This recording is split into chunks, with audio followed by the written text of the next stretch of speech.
Hey listeners, Movie Miss here with a big announcement. You may have noticed recently that seasons 1 and 2 are no longer showing up in the main feed. Well, that is because we've moved them over to our brand new Patreon at patreon.com/Let's Talk Turkeys, all one word. But don't fear, you will still continue to get new season 3 content right here on the main feed. But if you want to go back and listen to any of the amazing episodes that you might have missed with my former co-host, Miss Nikki Flicks, including our 50 Shades of Grey and hilarious Showgirls episodes, you'll find them all over at Patreon, along with the entire back catalog of episodes, seasons 1 and 2, over 100 hours of content. And as a perk of subscribing to the Patreon, we will have new content monthly with Drive-In Dave, special guests, and myself, including commentaries for a couple of Christmas movies coming up here, including Jaws the Revenge. And before you say anything, if Die Hard is a Christmas movie, then I contend so is Jaws the Revenge. Head on over to the Patreon and you'll be able to check that out in December. Our Patreon is patreon.com/Let's Talk Turkeys. Subscribe now for a very low monthly rate and get unlimited access to our entire show's back catalog, as well as all the exclusive content that will be coming in the near future just for Patreon members. Thank you all for your continued support. We really appreciate you.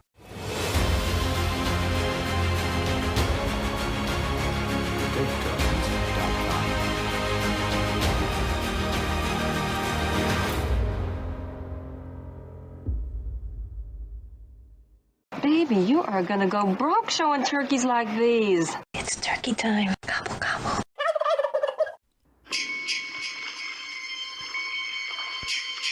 I don't want to scare anyone, but I'm going to give it to you straight about Jason. Hey, you guys, look at this. It's Camp Blood. This place is on the same lake as we're going to be. He's still out there. Jason. Some sort of demented creature. If I was you, I'd have located in the next county. Quiet for 5 years, and that's the way we want to keep it. Legend has it that Jason saw his mother beheaded and he took his revenge. A revenge that he'll continue to seek if anyone ever enters his wilderness again.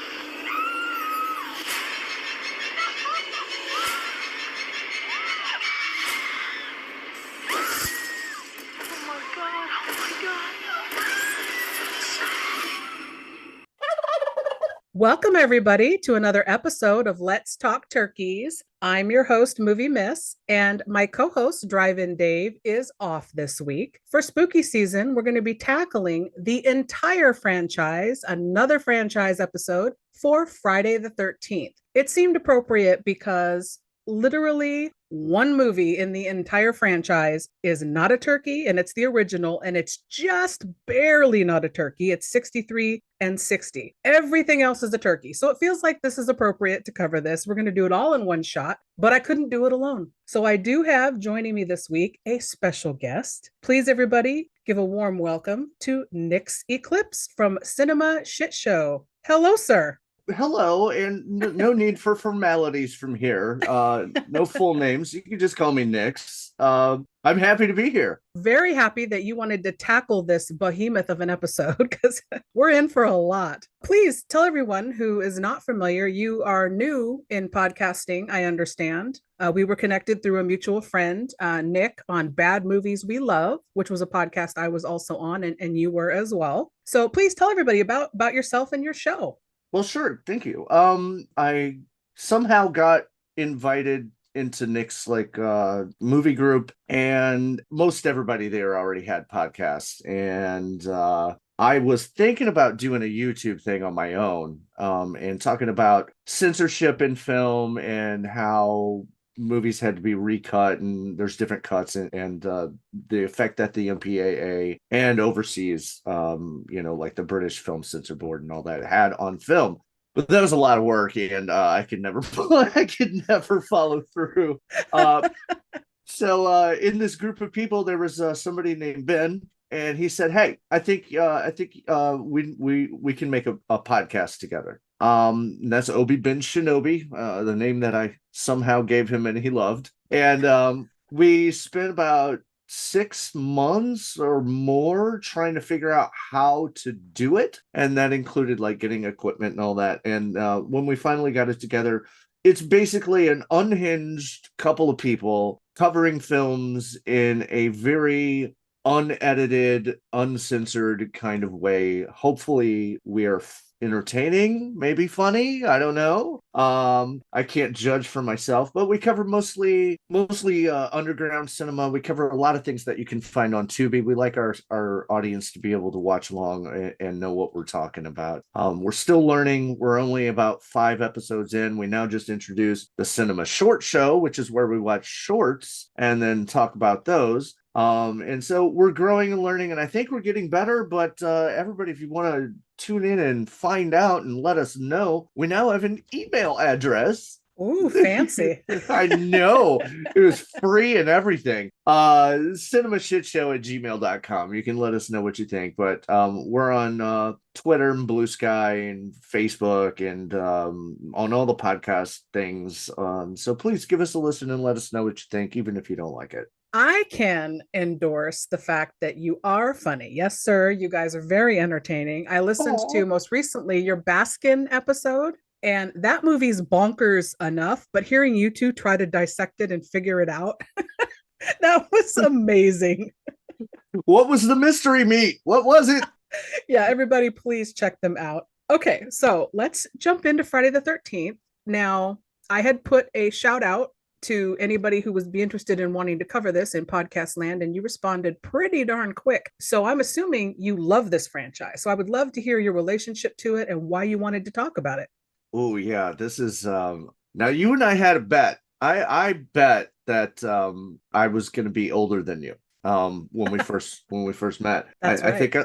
I think I lost that bet and I owe you $1. But I am old. I am probably, I think I have a birthday coming up here. It's hard to keep track at this point. But I grew up, I was born in the 70s and I basically grew up in the 80s. And they would have the Friday the 13th movies on like local television channels. They would, of course, cut out some stuff. It didn't get really crazy yet. But they would always be on there and I'd be like, I'd catch it halfway through or whatever. The first one I remember renting was Friday the 13th Part 4, the final chapter. So came out in 84, right? And I fell in love with it. Was that your first horror movie? No, it was not. No, my first horror movie that I can actually remember having a big effect on me was John Carpenter's The Thing. And that was years earlier. And that one blew me away. And that really got me kind of interested in horror and also wondering how the fuck did they do that? And I started getting more into practical effects and behind the scenes kind of stuff as well, trying to find whatever I could in my small town because the internet didn't exist. So I ended up reading a lot of like classic monster movie makeup books and stuff and reading about like Frankenstein and stuff like that. But yeah, The Thing really got me into it. But the final chapter of Friday 13th, the final chapter, shut the fuck up. Really made me fall in love with that series. And so from that, went back and started renting like the unedited versions, you know, on VHS because VHS was just coming out. And I just was obsessed from there. First Friday the 13th movie I saw in a theater, that's going to be Part 6. And I'm just going to tell a brief story here. If Ben were here we go. Oh, God, here we go. But it's not that bad. So I was with a church group, youth church group, and they took us to go watch Flight of the Navigator, that Disney flick where Paul Rubens was the voice of the spaceship. And we were pretty fucking bored, me and whoever else I was with there. And so we said, you know what? Let's go sneak into Friday 13th Part 6. And we did. And we were loving it. And then I guess we were idiots because Flight of the Navigator ended before Friday the 13th Part 6. So we got busted. They had to come into the theater and find us. How did they know we'd be in there? It was me. So anyway, we had I was going to say teenage boys. That's the first place I would look is the horror movie. Right. And so they made us call our parents and stuff. And the friend I did it with, he got in big trouble. My mom was just like, okay, well, whatever. And that was it. And so yeah, it's been a long running thing since I was at least 8, 9 years old, catching them on TV and not really knowing what was going on, and then at about 10 seeing final chapter and just going, holy fuck, I love this character. I have a question for you. Sure. And this is kind of contentious amongst the Friday 13th fan base and stuff. It can create some awesome discussions. Has Jason always been a zombie, or was it only after part 4? So we'll definitely get into this as we go through the movie walkthroughs, but I feel like he's human until 4 because he gets that definitive blade to the skull, but he gets injuries that I feel you're not going to survive. So when he comes back from the literal grave in the next film, that is when he's a zombie. That's me just being pretty literal with what the movie, what the filmmakers told us they're doing.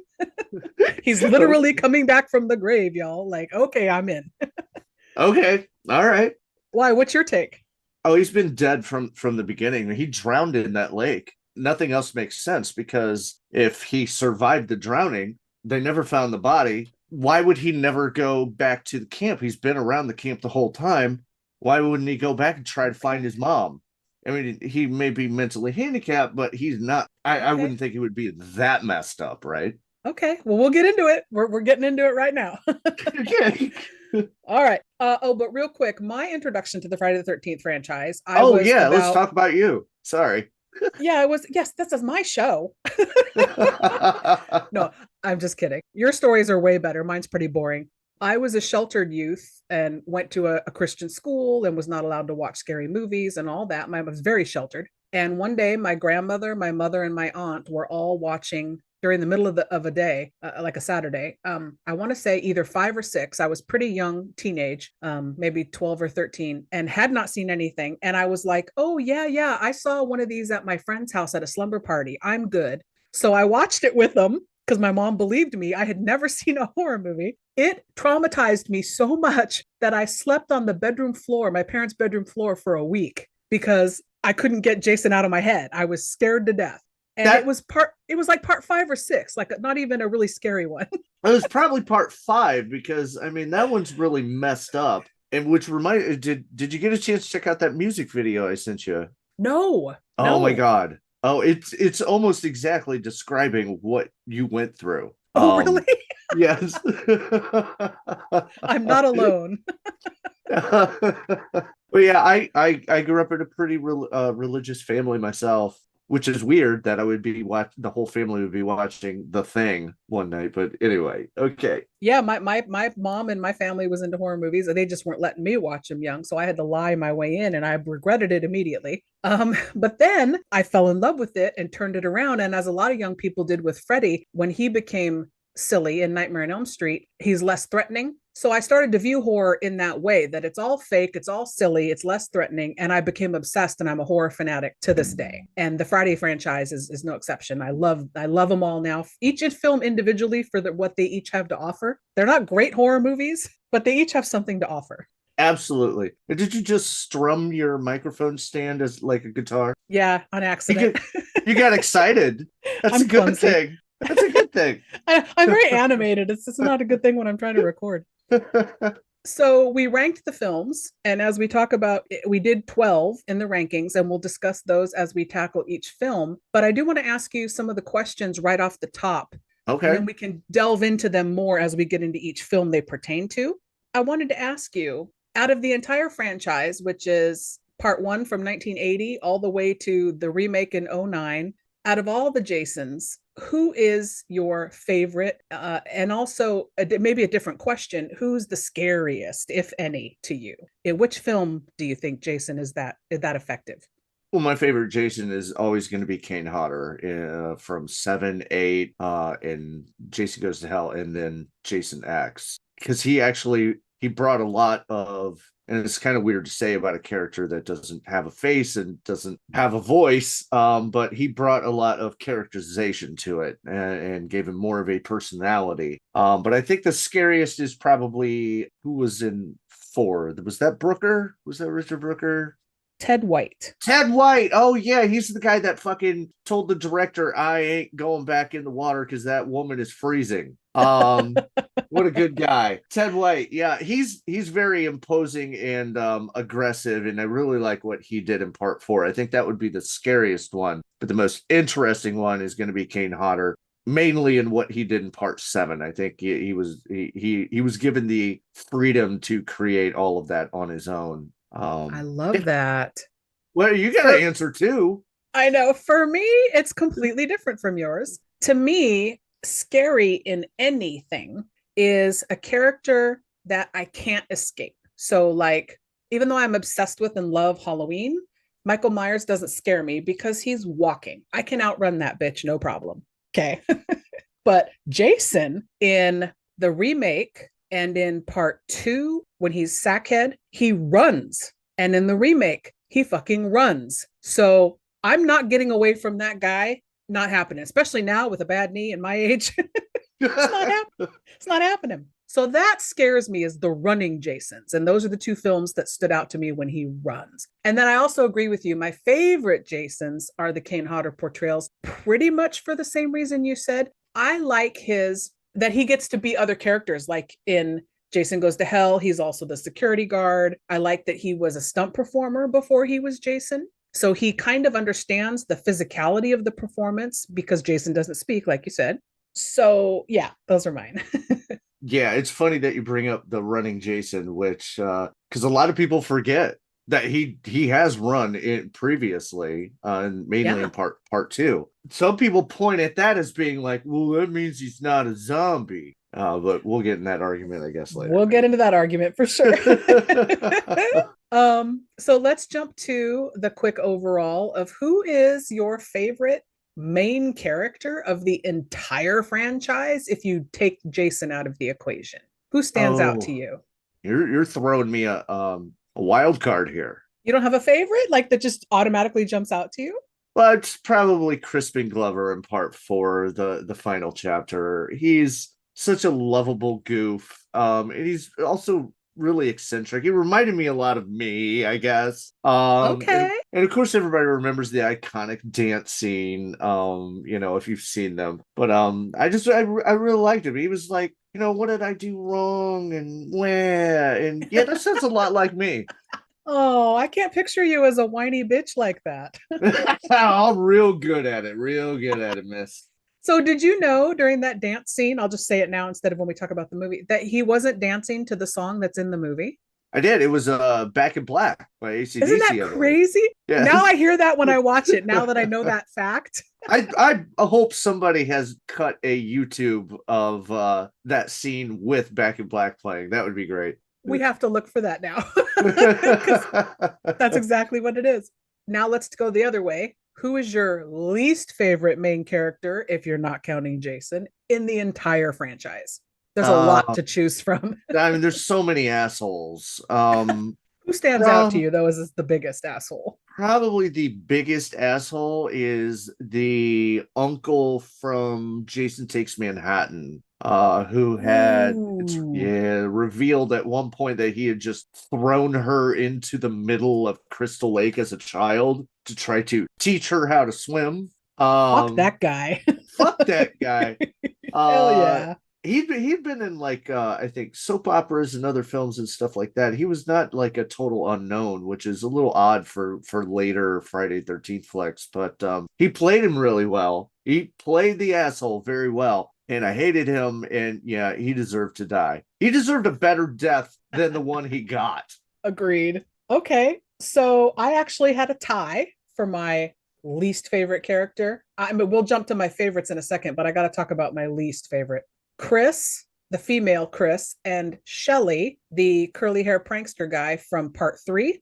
Mm-hmm. They are my least favorites because both of them. What a tool! Shelly is a tool. I do not like him at all, and we'll get to it. But he's terrible. And then Chris, I didn't like her because I thought she was. I believe I wrote it in my notes. I'll have to look.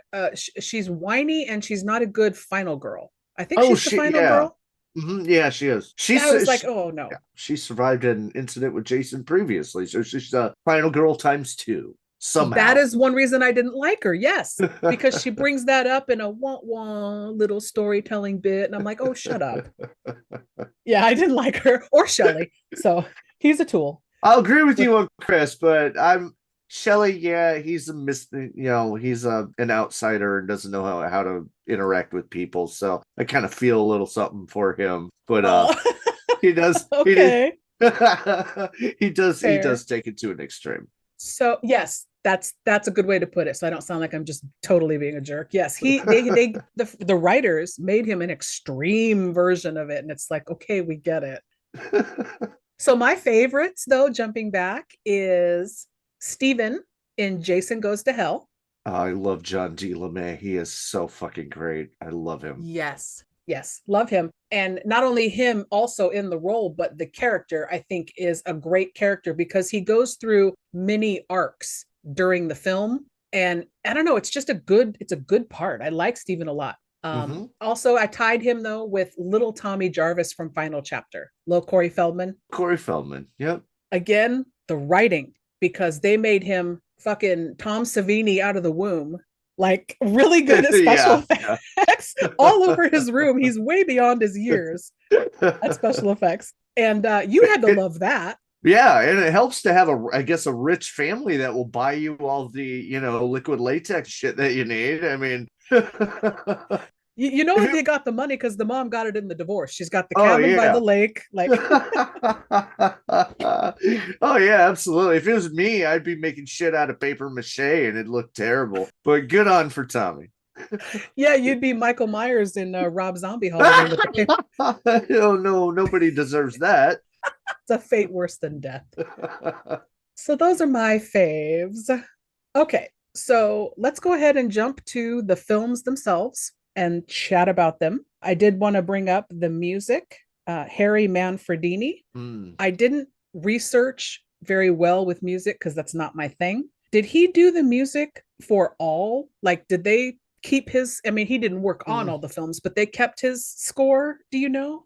Yeah, pretty much throughout. But you can tell sometimes when they're just using like themes and stuff, like especially part 7, I think. And I'm not, I mean, I know a lot about this, but I don't have everything memorized. But part 7's like opening music is really grating to me. And I don't think that was really Manfredini's composition. I think they might have had somebody else doing a riff on it. I can't remember, but yeah, he's been involved almost consistently through the whole series. Some of it's really great. Agreed. But I would like to. I have the Friday the 13th 3 on vinyl, but I would like to have all of them. I would like to have all the soundtracks. You're a vinyl collector, okay?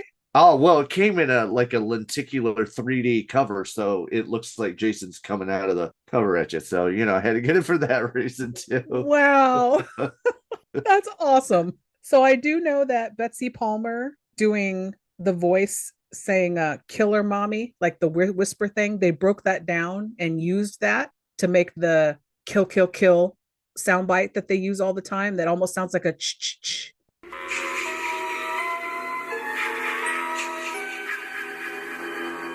You can sing it. It goes like this. It goes.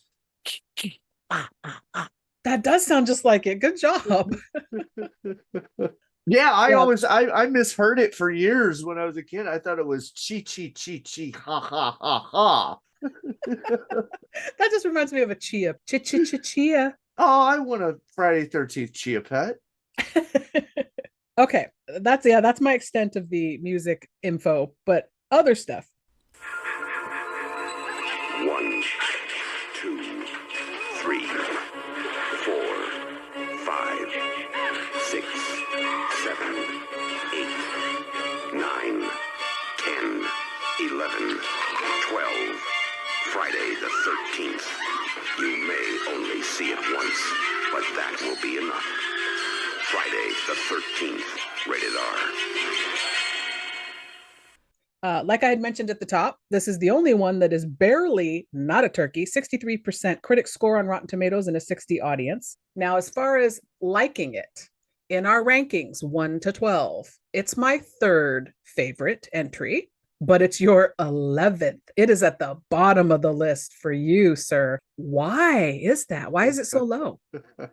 Well, look, the effects are great. The gore is great. Tom Savini is a master and always has been. But don't like the story. The story's kind of bland, and the twist at the end doesn't make any sense. The story's not built up to that twist at all, to the reveal of who the killer has been. It's out of nowhere, a character we've never seen before, we've never really heard about before.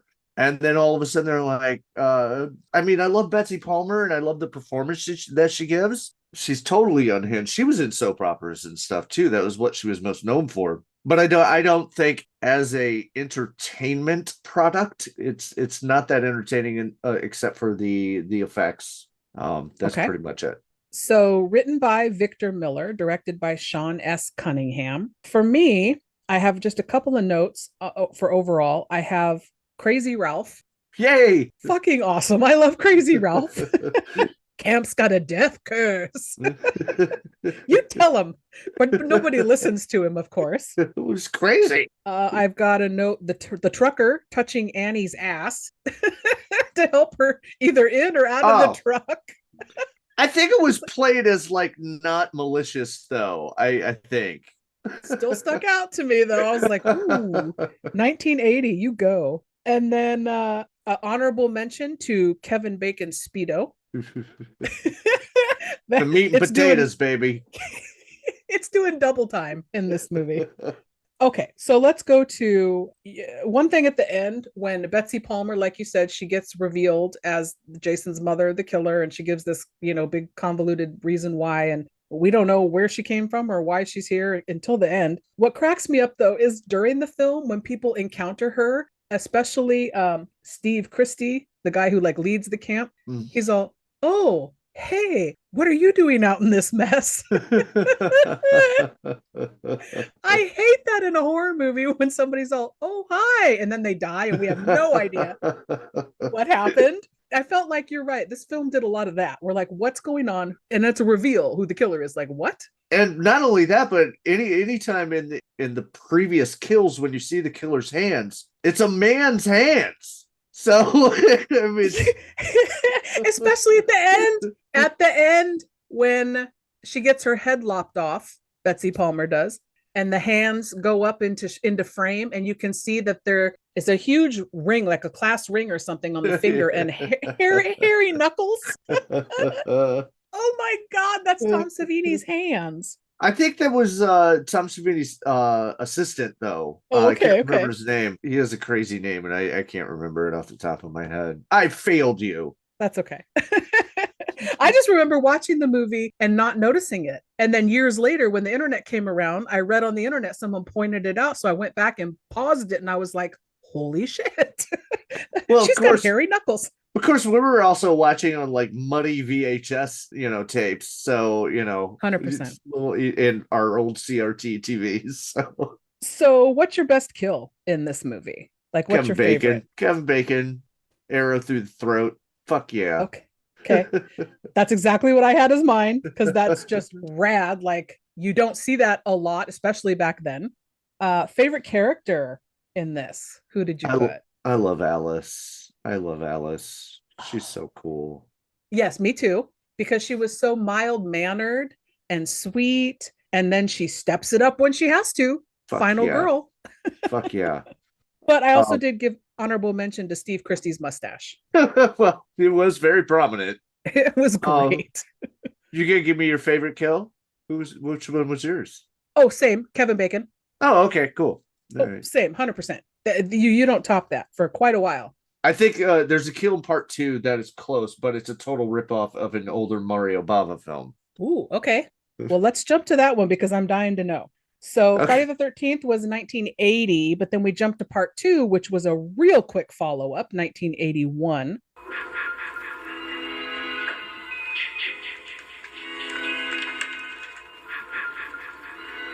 On a June night in 1980, Friday the 13th, 12 of her friends were murdered. Why should Friday the 13th, 1981, be any different. Friday, the 13th, Part 2.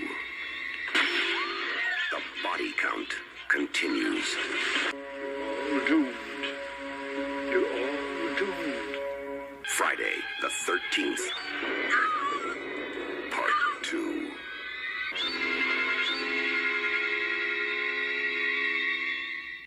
And it was supposed to take place, I believe, 5 years later. Written by Ron Kurz and directed by Steve Miner. Here comes a Steve Miner run. Yeah, he does a couple of these. I really like him. He had been the production manager and assistant director on the second unit for part 1. So they were like, go ahead and take part 2.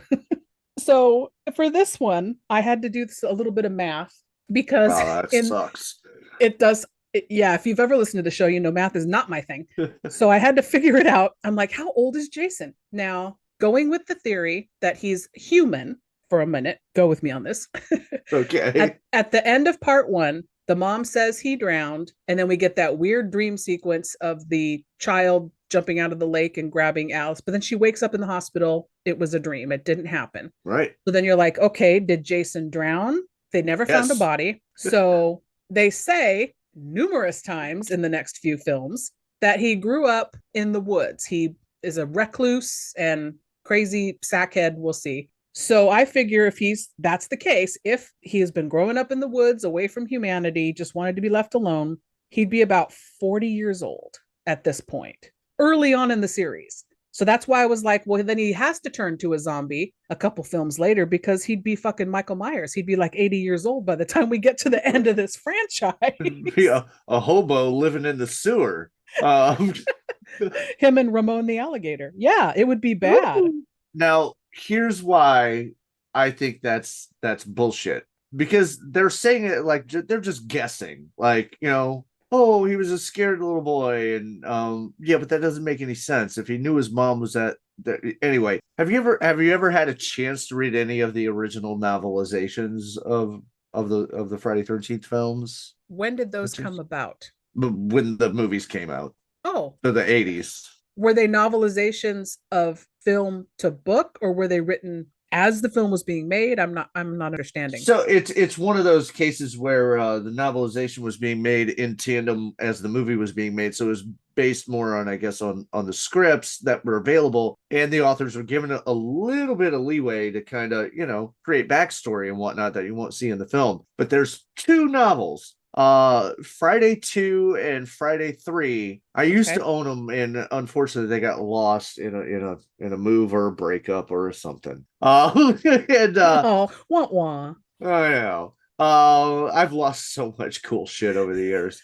But I remember them talking about they described the scene where Jason drowned and him waking up on the side of the lake later and vomiting up mud and worms. Like he had been on the bottom of the lake for a while. And then he came up. So I mean, that's really where I kind of like go, yeah, that makes sense. Fucking he's been dead this whole time, and now he's I don't know. All right, I'm going nowhere with this. Fuck it. No, it's fine. I wanted to hear your theory of yeah. I think he died at the bottom of the lake. And and then he's been undead since then, because otherwise it doesn't make sense. If you've been creeping around in the woods, if he's a scared little mentally handicapped boy, why wouldn't he ask for help from an adult, not a teenager? I hear you. I'm angry. You're actually making sense. I'm basing it, like I said, purely on what the filmmakers wanted to show us. I feel like in part 2, they show us he's got this weird little shrine and he's been eating cans of like beans and shit because you see discarded things, food items. You see like skinned, woodland creatures like hanging from the rafters. So he's been trying to eat. He's been eating. He's alive, I think. Why would you do that if you're a zombie? Here's my question. Let me pose that to you. There's also a toilet in this house, or in this shanty. Shanty, yes. Now, you think there's plumbing out in the middle of the fucking woods? Like, he's shitting in the woods. Like, Yeah, there's somebody else had like started putting that together and was living there at some point, and he fucking offed them and then took it over. Or there's no reason for a toilet there.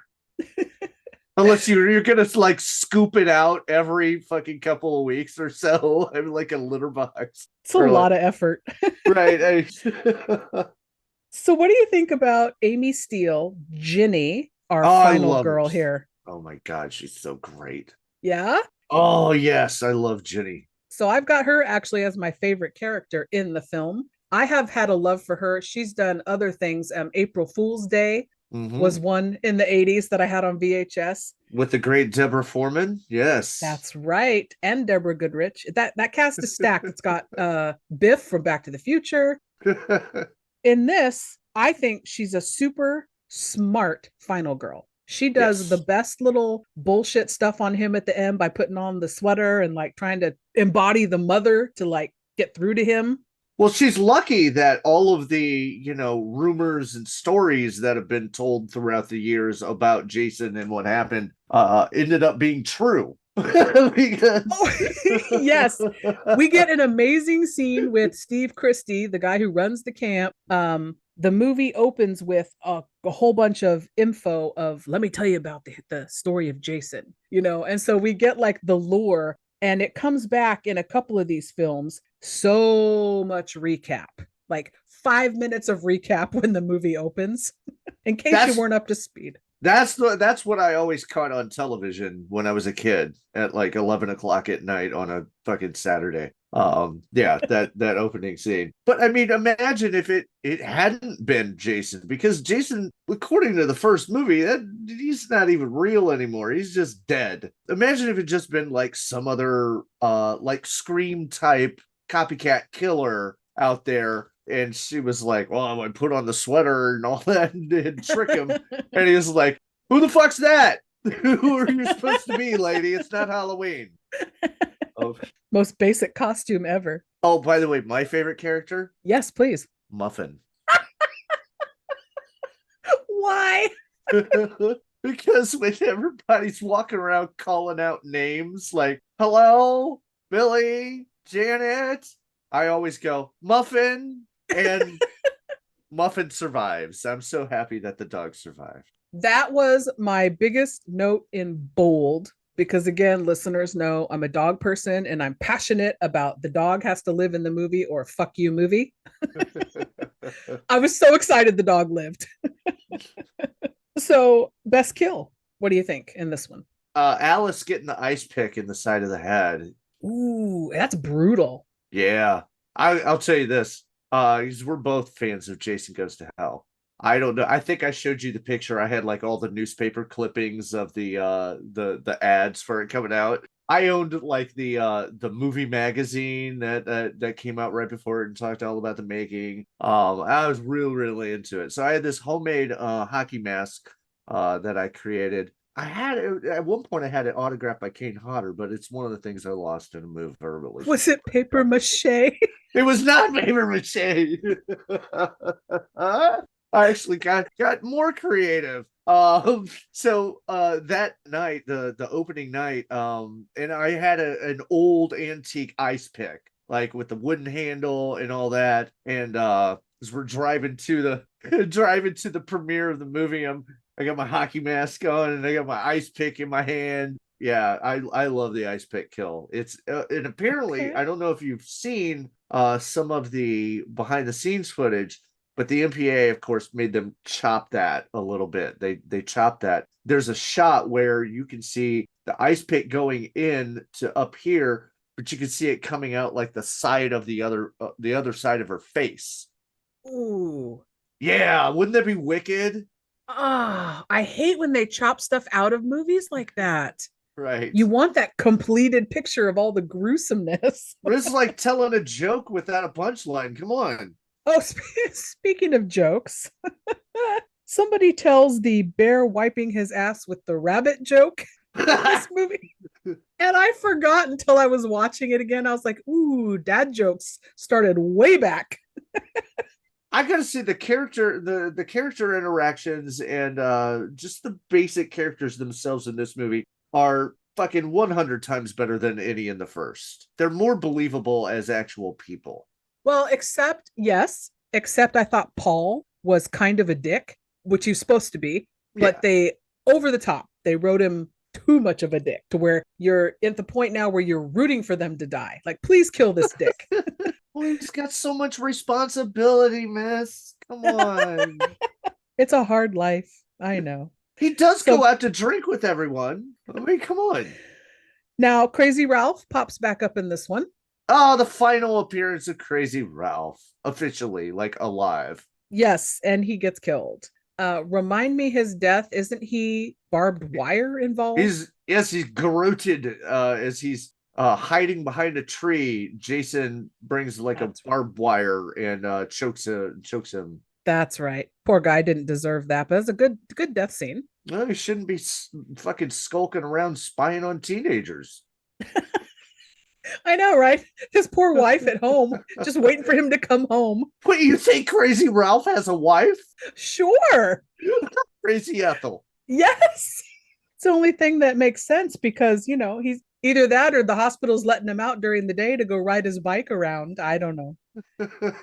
But my favorite kill is the machete wheelchair. Oh, yeah, that's iconic. They use that in so many like montages and shit. You'll always see that scene. Yes. It's like, oh, they're gonna kill the cripple. Yes. Yeah, they will. They didn't kill Muffin, but they did kill the handicapped man. Which I was totally fine with. And he hadn't even had a chance to have sex. Oh, that's true. He didn't do the trope. Yeah, he didn't have sex and have to die. No. He also appears to be really, really good at early 80s football digital handheld games. God, I hated Oh my those gosh, things. I know. No, it was nostalgia because my cousin had one and he was always on it. I never understood how the fuck it worked because one, I'm not a sports guy, and two, I'm just looking at dots. Yep. I'm like, oh, good job with the sports ball. Good job. That's my knowledge on it. So we had Warrington Gillette playing Jason, and he was pretty good as far as being a very large, imposing figure, especially compared to Ginny when she's standing there with him like face to face at the end. I thought he did a pretty decent job. And like I said, scariest Jason to me because he runs. So watch out for that guy. For ranking purposes, part 2, it comes in right after the first one for me, but you put it at 7, so kind of middle of the pack for you. Why is that? I think there's better films that are going to come up, more interesting premises and whatnot that are about to come, I guess. I made this list 3 weeks ago. Okay. Has it changed since? It could. I mean, absolutely. Anytime I come back to the Friday 13th franchise, my rankings could change at any moment depending on what I feel or notice and something. Like I've had a great reappraisal of part 8 throughout the years. I just think, I like the characters a lot better. I rated it higher than the first one, right? Yes. Oh, yeah. First one you had at 11th. So this one is 7th, middle of the pack. You seem so disgusted with me. It's so weird. You're all over the place with your rankings. Although I like it, though, because it's different from mine. So we have something to talk about. Yeah. I just, I think there's better things in the future that are going to happen. Fair. Well, let's jump to one of those future things. Let's jump to part 3D from 82. Again, came back to back to back with these.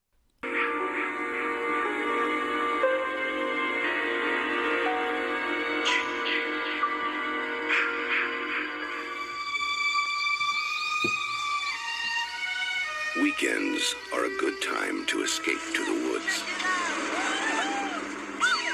Unless the weekend begins with Friday the 13th. Because 13 is an unlucky number. But out here, so are 1 through 12.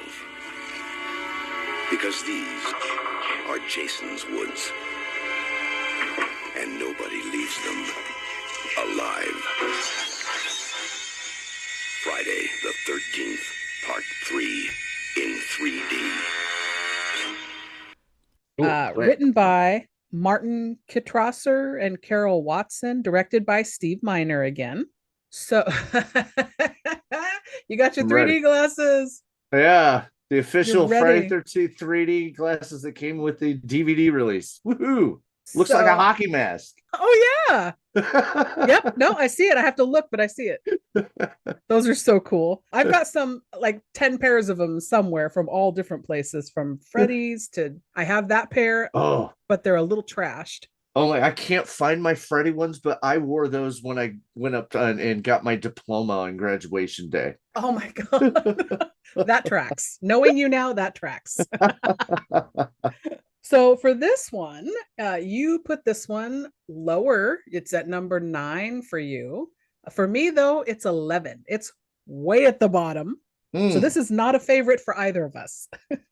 I want to know why. Well, I mean, here's the thing. If you watch it in actual 3D and not that blue and red bullshit like I have the glasses for there, it's only recently come out on Blu-ray in the official like digital 3D like it was meant to be seen. If you watch it that way, it would be way higher up on my list if everybody could see it that way, but not everybody has the equipment to do so. So I'm cutting that out of my rating. Okay. I'm strictly going by the story and what we're given, and I hate our lead character. I hate her fucking creepy ass goddamn boyfriend, which looks like he's like 10 years older than her or something, right? And he's Yes. always like, when do I get some pussy? When do I get you bed? When are we gonna make out? And it's like, dude, you fucking creep. She was molested here. Give her, you haven't seen her in years, asshole. And then most of the characters aren't really, memorable except for Shelley and the Cheech. Ooh. Yeah, there's one. I mean, it's just the kills are kind of cool. Some of them are a little ridiculous because of the 3D that they were Yeah. trying to go, like the eye pop. You know what I'm talking about with the eye pop. So best kill for me is the harpoon to the eye. Mm-hmm. I know that would be amazing in 3D. Yes, It's not so amazing without, but it's still pretty fucking cool. It's still cool. I like the way it's set up. It gives you, Friday 13th isn't really known for its tension building and stuff like that, but I think that one worked really well. And especially he's finally got the mask, the iconic mask that will follow him throughout all the rest of the seasons or series. But yeah, I think it's really set up pretty well. My favorite kill is the handstand. Really? It's brutal, man. It's brutal. Like you see him split in half. It's amazing.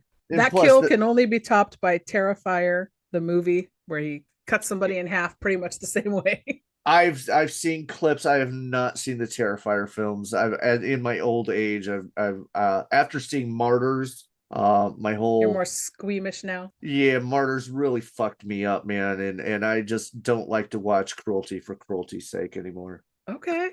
That one's on my watch list, Martyrs. I haven't seen it yet, but I know about it. I'm just taking my time getting to it. Yeah, well, don't watch the sequel. I imagine that's not as good. Watch the original one. Yeah. Oh no, yeah. I'm totally gonna watch the original. I'm the older I get, the less squeamish I am. So I'm not let me think of how to say this. I don't love torture for torture's sake. I love the fact that we can get a movie that's fake, but it's so practically, sometimes with digital, real looking that you feel so offended that you're, oh my God, I can't believe they're chopping off her, whatever, taking out her toenails or, one by one. I love it. I absolutely love it. Human Centipede, Hostel, the Saw films, Terrifier. Give me the gory, crazy, bonkers bullshit. I eat it up. Now, when I was younger, no way. I'm on the opposite trajectory. When I was younger, I was going to watch everything, all that shit that was banned, Faces of Death, I would order bootlegs of stuff that you couldn't even find and whatnot. And I wanted to watch the most extreme things out there. Necromantic, where a dude like falls in love with a corpse and is like fucking it and whatnot. Just ridiculous shit. And I love Hostel. I love the first Hostel. It was a great film. And after I watched Martyrs, it's like I'm trying to be a little bit more careful. It's like I don't I guess they're making Art the Clown out to not even be like a real human being at this point. Is that correct? Through part two, he still seems human to me. I don't know where they're going to take it. I don't know. I just maybe I could handle that one because I love extreme gore. I fucking love that shit. But Human Centipede, I'm not gonna touch that. I ain't gonna watch Serbian film. Oh no, I've seen that one twice. Oh my god. Ben is if we make it to 100 episodes of the Cinema Shit Show, I have agreed to watch goddamn Serbian film. I will just tell you this. Now knowing everything you've told me about yourself with that, once you watch it, you are going to sit back and go, if they would have just cut out that 5-minute sequence, I could have watched this entire film. I was being a squeamish for nothing. It's not that bad, I promise you. But that's the sequence I've heard There's like about the it. one, yeah. Mm-hmm. Other than that, though, you'll be like, oh, this is fine. It's nothing. Yeah, I'm sure. Yeah. All right. Back to this one for part 3 here. I did have a couple notes. I've got Jason is Richard Brooker. This is the only time he played Jason, correct? Yeah, I mean, at this point, like Jason's always been a one-off. Yeah. I don't think we've ever had anybody return until we get to Kane Hodder in part 7. Now, this is the other note I wrote, and I can't remember exactly how he gets hurt at the end of part 2. Did they explain to me how they take care of Jason at the end of part 2? Okay, so at the end of part 2, Jenny's put on the sweater. She's pretending to be his mom, and then she's holding the machete behind her, but she moves out of the way, and Jason can see his mom's head, and he's like, "Hey, you're not my mom. You don't own me." And she eventually ends up being able to machete him in the shoulder, like the shoulder. Okay, yeah. And it goes in deep, like it's deep. And then we have our, again, they always have to throw in like the surprise shock at the end. He jumps through the window. We finally get to see what he looks like. But was it real? Well, again, we don't really know. Because at the beginning of part 3, it starts in that shanty shack, and he's still got the machete in his shoulder, and he pulls it out. Yes, and this is where in my notes, okay, so I was trying to remember that exactly because in my notes I just wrote this movie starts like the day after and he's healed up perfectly fine. Like, what? He's not supernatural yet according to my trajectory for him. So I'm like, how the fuck does he just he's fine. You may want to reconsider all your life choices up until this point. I may want to rethink that. Yeah, I was remembering going, what the hell? So I mentioned Shelley being one of my least favorite characters in the entire franchise. To me, it's not just that he's socially inept around. It's like, why do these people even keep him around like a friend in the friend group? Is it because they need somebody to shit on? I mean, he gets upset. He calls Vera a bitch and he's pulling these ridiculous pranks. Yeah. And I'm kind of like, are we at the point now in the franchise where they've decided we really need to hate some of these tertiary characters because we want them all to get killed off except for our final couple, I don't think we're supposed to hate Shelley though, and I really wish that bitch part wasn't there. It does hurt his character a lot, but because then I'm like, good, kill him.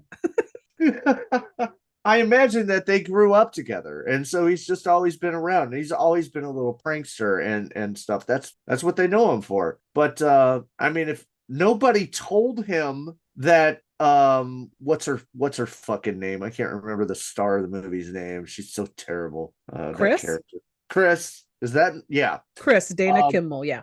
Yeah, nobody's really told him that she had a traumatic experience here and shit. So for them to get mad at him for still doing his pranks and stuff, of which they've grown up with him knowing, is kind of shitty. Nobody gave him a heads up. That's true. That's true. Yeah, now he did impress me with the juggling. Oh, you should see it in 3D. Balls coming right at your face, miss. Hey, that's a Saturday night. Oh, hey now.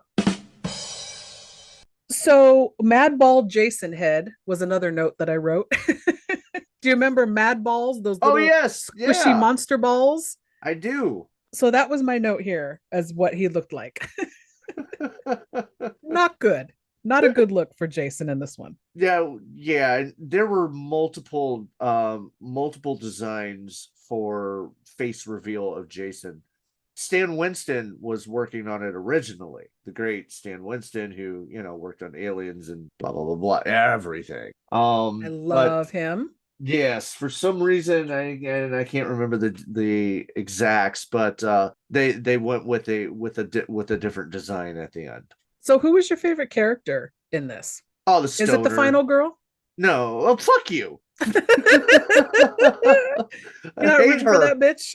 I hate her. Oh, her and her goddamn. And you're getting on me for hating Shelley. Okay. Oh, well, she's just so whiny and Agreed.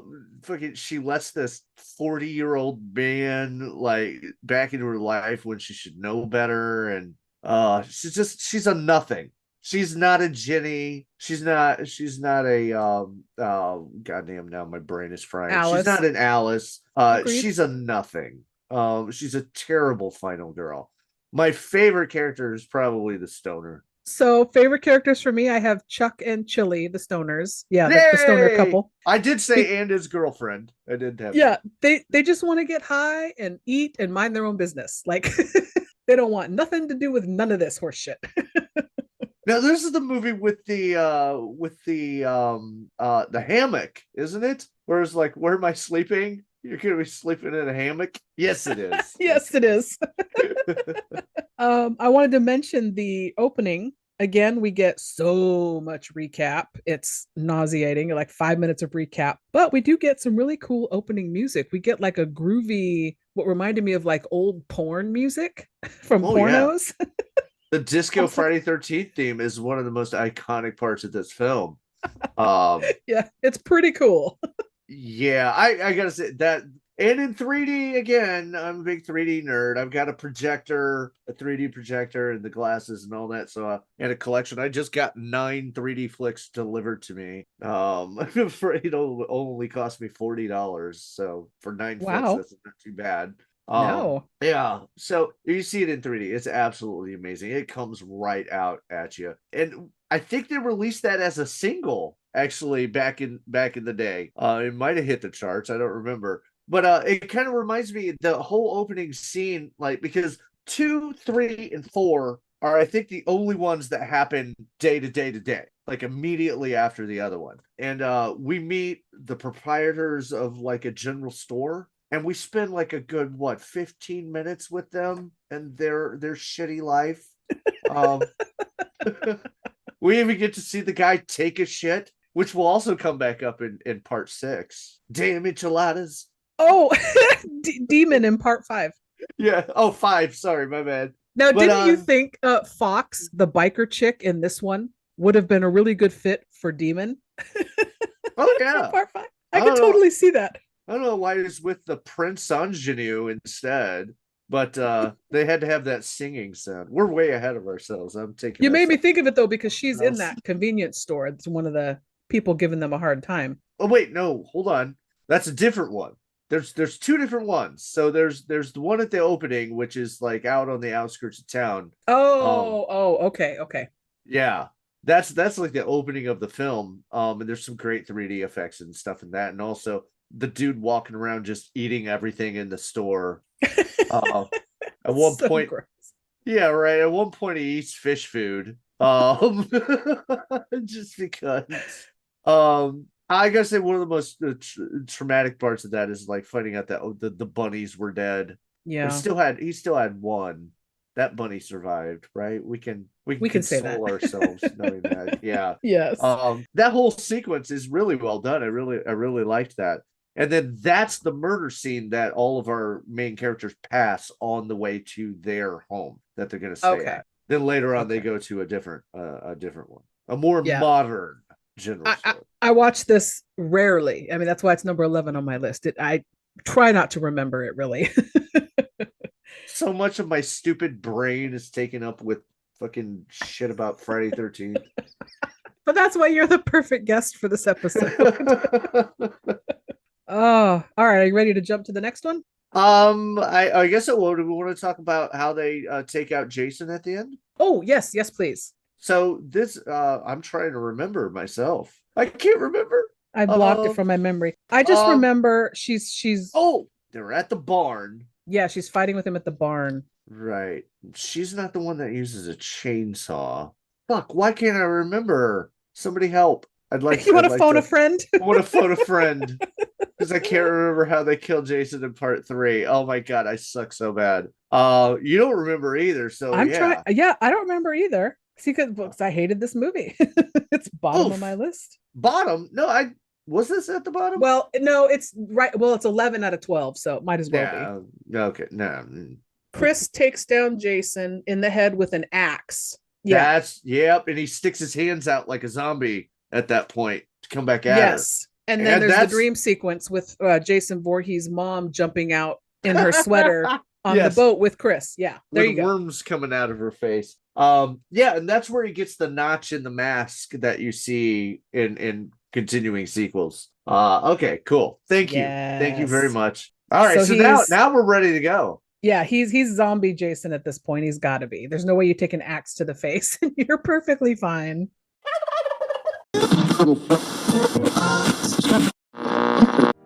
Are you struggling with a lack of access to captivating entertainment and media? Are you faced with constant judgment and ridicule from friends and family for your inability to respond appropriately to sensitive situations? If this sounds like you might be suffering from being emotionally dead inside. But it's not too late to make a change. One Nothing Podcast is a newly available treatment for being dead inside. Taken just once every 2 weeks, One Nothing could make a world of difference. By combining carefully measured dark humor to the amazing original formula of grisly fatalities, One Nothing Podcast has successfully entertained thousands of people suffering from death inside. And with access across all podcast platforms, treatment has never been more readily available. But don't trust my word. Here's some real-world testimonials from a few of our listeners currently undergoing treatment. From consistent doses of One Nothing Podcast, my posture has greatly improved due to being kept on the edge of my seat. The One Nothing Podcast comes on, everybody be like, shut the f*** up. I'll be quiet, but when the episode's over, I'll be talking again. Oh my gosh, buddy. I used to be on so many medications for blood pressure, and then I listened to One Nothing Podcast's episode on Kitty Genovese, moved into an apartment on my own, and haven't needed it since. That one really got my blood pumping. You know, listening to One Nothing Podcast, I'm not constipated anymore. I'm just full of shit. So what's stopping you from great entertainment? One Nothing Podcast is not intended for all audiences. Listeners under 18 years of age should obtain permission from your parent or guardian before downloading. Tell your therapist if you're predisposed to whining, complaining, rating podcasts poorly, being overall combative, or being easily offended, as One Nothing Podcast might not be right for you. So stop letting great content pass you by. Talk to your therapist today to see if One Nothing Podcast is right for you. This episode is brought to you by Truly Unique Jewelry. You're a one-of-a-kind, so it's unique, spelled Y-O-U-N-I-Q-U-E. With all of the jewelry options mass-produced for each season, you're left wanting more when it comes to pieces that showcase your individual style. Head over to trulyuniquejewelry.com and scroll through handmade one-of-a-kind options for every budget, with pieces starting under $1. Beautiful costume jewelry to fit every age and every budget. Custom orders are also available for no additional charge, and they flat rate ship so you can fill your jewelry box with matching pieces for every outfit in your closet for one shipping fee.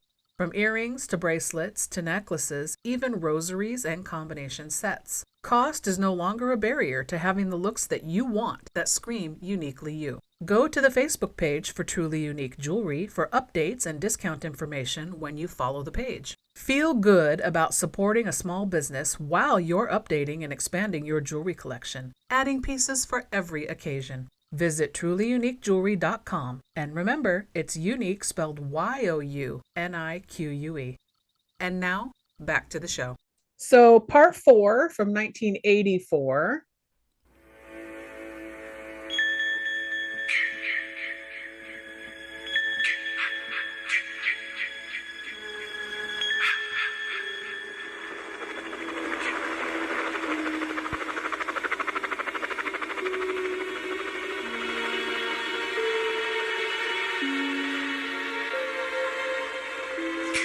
times before, you have felt the terror, known the madness, lived the horror. But this is the one you've been screaming for. Friday the 13th, the final chapter. Jason is back. He moves like a shadow, dark and silent. Sorry you changed your mind? He never utters a word. He doesn't even seem to breathe. Where the hell's the corkscrew? He simply, mindlessly, mercilessly kills. But now, Jason's reign of terror is over. Friday the 13th, the final chapter. Jason's unlucky day. Ranking wise, this is your number 1, and this is my number 2. So it's right up there for me. This is the final chapter. Yeah, written by Barney Cohen, directed by Joseph Zito. And we've got Ted White as Jason. So again, somebody different. Not that it really matters at this point right now. So overall thoughts on this one. Why is this your favorite? It's one of the best written films out there. Also, a lot of care went into the cinematography and the filmmaking part of it. I really think that a lot of the characters are written very well. And it's the first time where we've got like an actual family unit. And that would be little Tommy Jarvis, his sister, his mother, and whatever the fuck their dog's name is. I really like that there's more to latch on to, like, emotionally, I think. Because what a sweet family they are, and I would hate for anything to happen to them. Well, they do take a lot of care to introduce them, and they're cute. The Jarvis sandwich, and like how they're all bonding, and it's so sweet. It reads as sugary sweet, and you don't want anything bad to happen to them. You're right. Yeah. And then the characters are all memorable, like all the teenagers that show up, and good Lord, there are a ton of them. There are so many characters in this film, but the characters are memorable, like Crispin Glover and his friend with the whole pretending to tap on the computer and whatnot in the intro scene. Yes, my computer says you're a dead fuck. He goes, yeah, but there is no computer and there is no Debbie. Yes, that is his friend Teddy. Oh my God, Teddy. He's a riot. He's a Ted. Riot. Where's the corkscrew? Oh, Gordon is the dog. Gordon, there we go. Gordon the dog. Yes. He survives. Mom doesn't. Mom's done. Wah, wah. Yeah, I just think we don't see her death scene. We don't see it. I think there was something that was cut out, but it's not necessary. We know. Plus, the whole Corey Feldman's character, Tommy Jarvis, is just a little Tom Savini. And Tom Savini came back to do the effects. Some of the kills are absolutely amazing. Let's get your best kill. What's your best kill? What did I put? Oh, Paul in the shower. Oh, is that yours?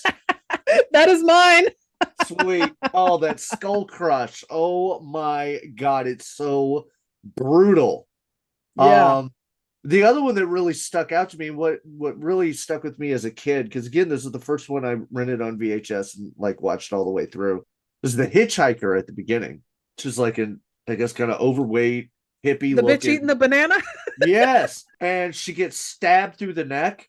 Yeah, and she squeezes the banana as she's dying.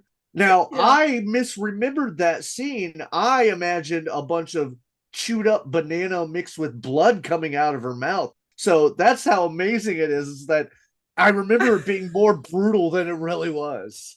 Yeah, I remember laughing at that because the banana squeeze, it was comical to me. Oh, man, you're a sicko. I am. No, I love that one. I have quite a few notes for the filmmaking in general, the special effects, the stunts, the car crash with Trish, everything seems within the realm of possibility. Nothing is too outlandish. Everything looks great. Everything feels great. It feels authentic. The family unit with, like I said, Jarvis Sandwich and the sweet little moment with the mother and son. And one thing I like though is they throw in a few horror tropes, and one of them is the cliche of the coroner eating in the morgue while he's working. Axel. Oh my God. I love Axel. Man, he's such an idiot, but I love that character too. I even like the nurse. It's like these characters don't mean anything. I really like them as like interesting characters. Axel is what a creep. We get the twins in this movie, which is really fun because they play off of Crispin Glover and his buddy Teddy. What is Crispin Glover's name in this? Jimmy. So yeah, they are supposed to like hook up with Jimmy and Teddy, kind of the way it all plays out, because some of these friends all come to this cabin next door to the Jarvises as couples, but then there's the twins show up and they must be locals, and they kind of weasel their way into the group and partying with everybody, and one of them wants to like break up one of the couples. She's got her eye on one of the dudes. Yeah, I mean, maybe she didn't realize that he was taken, and what an asshole he was for trying to go along with it and get in her pants. Fuck that guy. That's where it leads to her going out into the lake in the middle of the night in the raft, and that's where Ted White put his foot down at one point and said, I'm not filming anymore unless you get her out of there and get her warm. That makes me really like Ted White. Good on you, sir. Oh my gosh. Well, that scene is, I like it. I'm glad it's in the movie. I'm glad they did it because it's a fun death. I have a thing about water when you can't see in the water. So that's super freaky when she's in the water at night. I'm like, nope, don't like that. A couple things from this movie as far as comedy beats. I feel like, again, this is why this is number 2 for me out of the whole series, is it's a nice mix of the sweet, heartwarming stuff we like, the horror beats with some tension, and then we also have comedy. It's like got a mix of a little bit of everything, and it all is written well. It all works well. It's also competently done. It is the most, I would say, most professional Friday the 13th entry in the original run, the Paramount run. Yes. Oh, I'm glad you clarified that, because I was like, oh, wait a minute. Yes, the Paramount run up to 8. So, favorite character for you? Was Crispin Glover. Okay, Jimmy. And I have Tommy, little Tommy. He's... Yep. Corey Feldman had something about him. He didn't have the inherent sweetness that little Corey Haim had, I don't think. But Corey Feldman pulls it off in this film. He seems so super sweet. In real life, he seemed like he'd be the more edgy of the two Coreys. But in this film, he pulls off super sweet, and I'm rooting for him the entire time. And then he's so smart at the end, coming up with hatching his plan, how to best Jason. Some people are like, oh, how would that even work? Where does Jason know what he looks like? It's like, well, Jason grew up looking at himself in a fucking mirror, you idiots. Unless he was a zombie. Why would you stop and look in the mirror if you're a zombie? Hello. He was bald and deformed before he died. He was... They used to call him, and apparently this is no longer the proper nomenclature, dude. But they were calling him a mongoloid on set, and Joe Bob Briggs even referred to him as a mongoloid. But apparently this word is no longer acceptable. I don't know. But yeah, he was deformed and mentally handicapped as a child. So yeah, he would have always kind of looked like that. There's one part in this film that really sticks out for me, and I've mentioned it in multiple of my podcasts. You may have heard it because I always bring it up. But the guy that is that they meet when their car breaks down, he says he's out there hunting bear. I can't remember his name. But it turns out he's out hunting for his sister. Yeah. Rob is his name, yes. And I believe his sister, and we didn't talk about this, the kill in part 2, where the two are on the bed and the harpoon, or not the harpoon, the spear goes through both of the bodies, through the bed, into the floor. That's from a Mario Bava flick called Twitch of the Death Nerve. Okay. Yeah, it goes under some other names too, but Twitch of the Death Nerve is the main one. It's one of the later Mario Bava flicks that he did. That kills from there. Friday the 13th actually poached a couple kills from that movie, I believe. But anyway, I believe that's his sister, and that's who he's actually out there looking for, not hunting bears, because bears don't exist in this neck of the woods. But at one point, he's helping Tommy and the sister. They're in the house, and the power is out. So he's like, I'm gonna go down to the basement, I'm gonna get to the fuse box, and it turns out Jason is down there. And I was hoping you'd mention this. Right. Well, see, you're already laughing, and that's so crazy because when I heard it, you cut back up to the top. Trish, is her name Trish? Did I get it right? I remember the character name. She hears him screaming down there, and she's screaming back at him, and he's screaming, "Oh my God, he's killing me! He's killing me! Oh my God!" And I know, it's so bad. Have you ever heard live audio of someone actually being stabbed? Because no, I have. There was like a 911 call. Somebody that was actually being attacked and stabbed, and that's exactly the sort of shit that you yell is, "Oh my God, he's stabbing me! He's stabbing me! He's killing me!" And so it's now become very horrifying. I can't hold it. I'm sorry. It's now become really terrifying and horrifying to me, knowing that, it seems a bit more natural and not so silly. But I understand. Okay. Well, the thing that was really funny to me and not meant to be funny was when Rob is first he meets Trish and little Tommy, and they take him back to the house, and the mom is sitting there in the living room, and they whisk him in, and Tommy's got him by the hand, and he's taking him up the stairs, and he's going, "I've got something real neat to show you up in my bedroom." And then he just takes this strange man up to his room. I was like, ooh, that's not good. I get the feeling that these people don't really encounter other human beings very often. Right? The mom's not alarmed by that much. She's just kind of like, huh?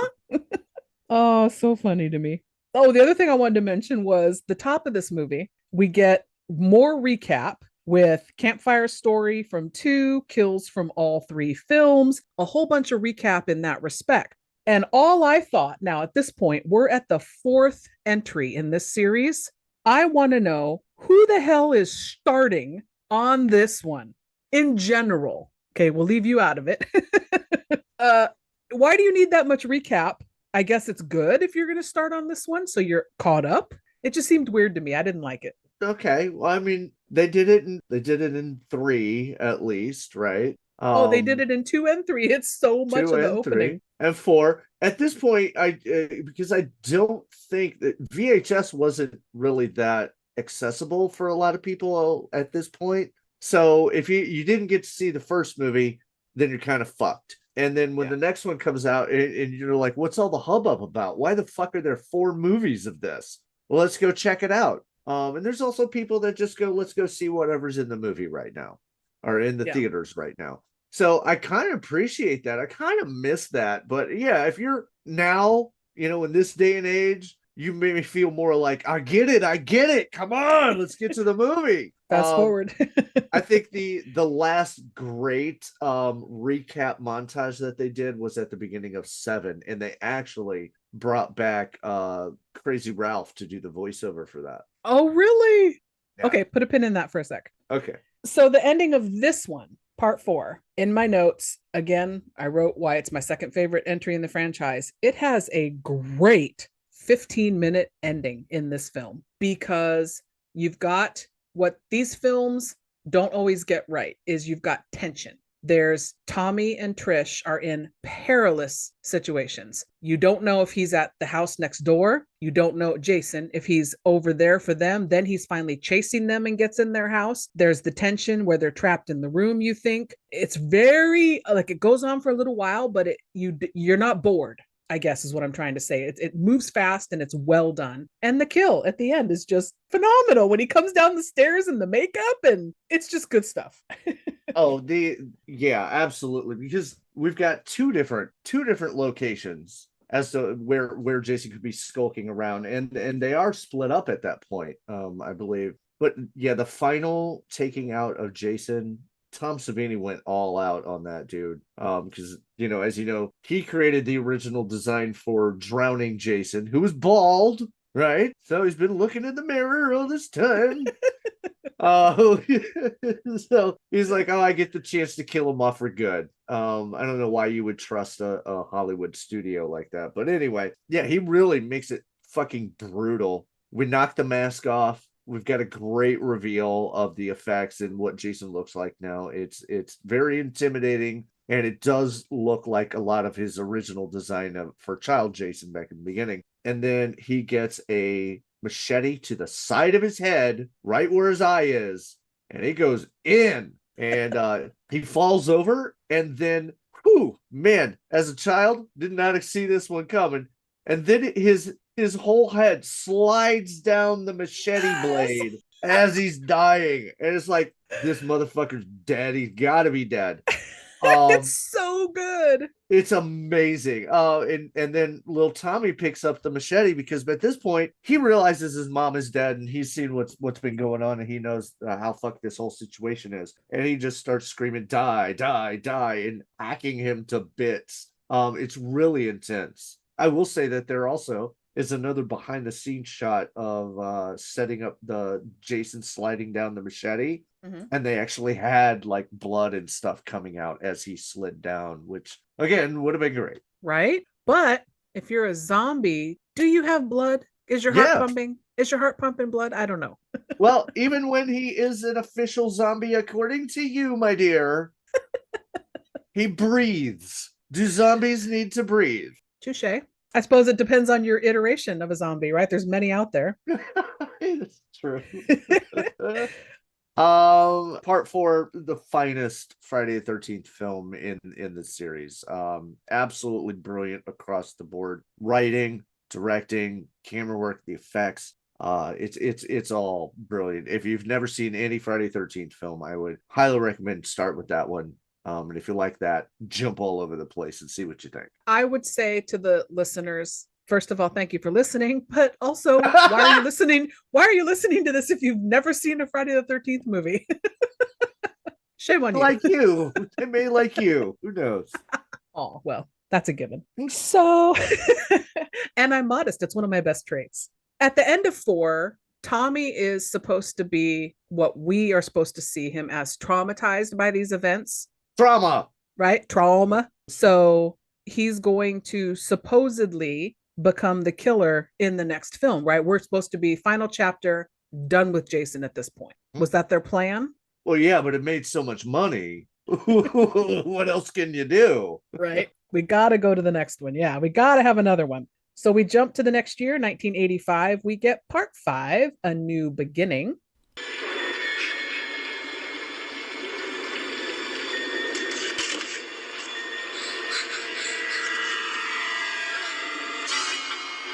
If the memory of Jason still haunts you, you're not alone. Friday the 13th, Part 5, A New Beginning.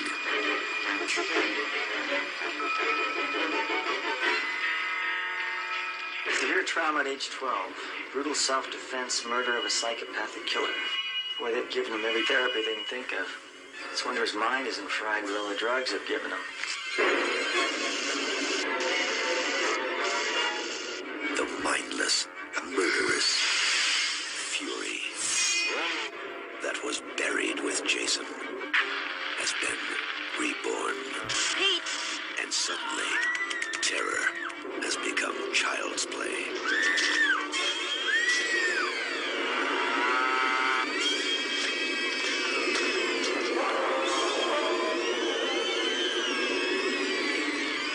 Friday the 13th, Part 5, A New Beginning.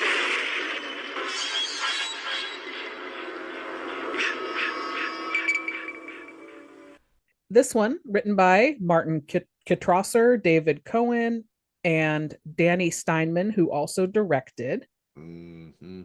Now, for rankings, this one, out of the 12, I gave it a 9, and you put it in 10th. So, Okay. again, Pretty toward the close. bottom of the pack. Yeah, we're close. Why is that? Why does this one not one of your favorites? well, the main thing, spoiler alert, is that it's not Jason. It's not him. So many people got pissed off, like at the reveal of the end of the movie. Is that it's not him. It's just some random guy. And again, they did the same shit they did in the first film, where they don't really give you a lot to go on, and then at the end go, "Oh yeah, it was this person." Haha, why didn't you figure that out, you stupid audience member? It's like, well, you didn't give us enough to go on. Yeah, it ends up being a ambulance medic or whatever. Yes, who, named Roy. Roy, yep, Roy. His So name's Roy and Jason is, how do you say his name? Dick Wyand? I don't know. The guy that plays him. I don't know. Dick Wyand. I'm sorry, I'm butchering your name, sir, but he is Roy/Jason in this. Is he alive? He's a real man. He's not a zombie. I have no idea how to pronounce that name, but yeah, the person that plays Roy is not the person that plays Jason, like with the mask on. So tell me this. How did you No. like the opening of this movie? Because we do get little Corey Feldman back Oh, for little Corey Feldman's back. Yep. hot Yeah, minute. 5 Do minutes you know or so. Do you know the trivia about how they filmed that scene? I do. So yeah, they wanted to bring him back, but he was in I think he was in the middle of filming something else, probably the Goonies at this point. And so they couldn't really spend a lot of time with him. So they just filmed it in the backyard and just put up His some rain backyard. machines. Yep. Yep. But it was cool to see him back in there. I mean, at least we have some connection to the previous film, because once we come out of that, we've got the new Tommy Jarvis, and boy, oh boy, is he just a hunk of nothing. Well, first of all, they should have tried harder. If you're going to make it a point to bring back little Corey in the beginning, try harder to get somebody that looks like him. This guy doesn't look like him whatsoever. It reminds me of the Phantasm and Phantasm 2. I mean, I love James LaGrosse, but Yes. he looks nothing like the original actor. So John Shepard is Tommy in this one, and he's supposed to be like 17, I think. Yeah, apparently he was like a big religious person too, or became one. I don't know. Oh, interesting. And then he's in a horror movie. Huh. Yeah. Okay. So I have him as least favorite, pretty much main guy out of the whole franchise, in the sense that maybe iteration of Tommy Jarvis, least favorite. He's a nothing, like you said. He God bless him, I'm sure he's a lovely man, but he can't act. This movie makes that very apparent. He has trouble reading emotion on his face. I can't figure out what's going on with him when he's in scenes. Didn't care for him. I wonder if that's more because of what the character was supposed to be, because maybe he's done something else. I don't know. I've never checked, gone to check out, his other parts of his career, but maybe it was the way that he was interpreting the character. Tommy at this point, I guess he would be kind of cut off. He's been, in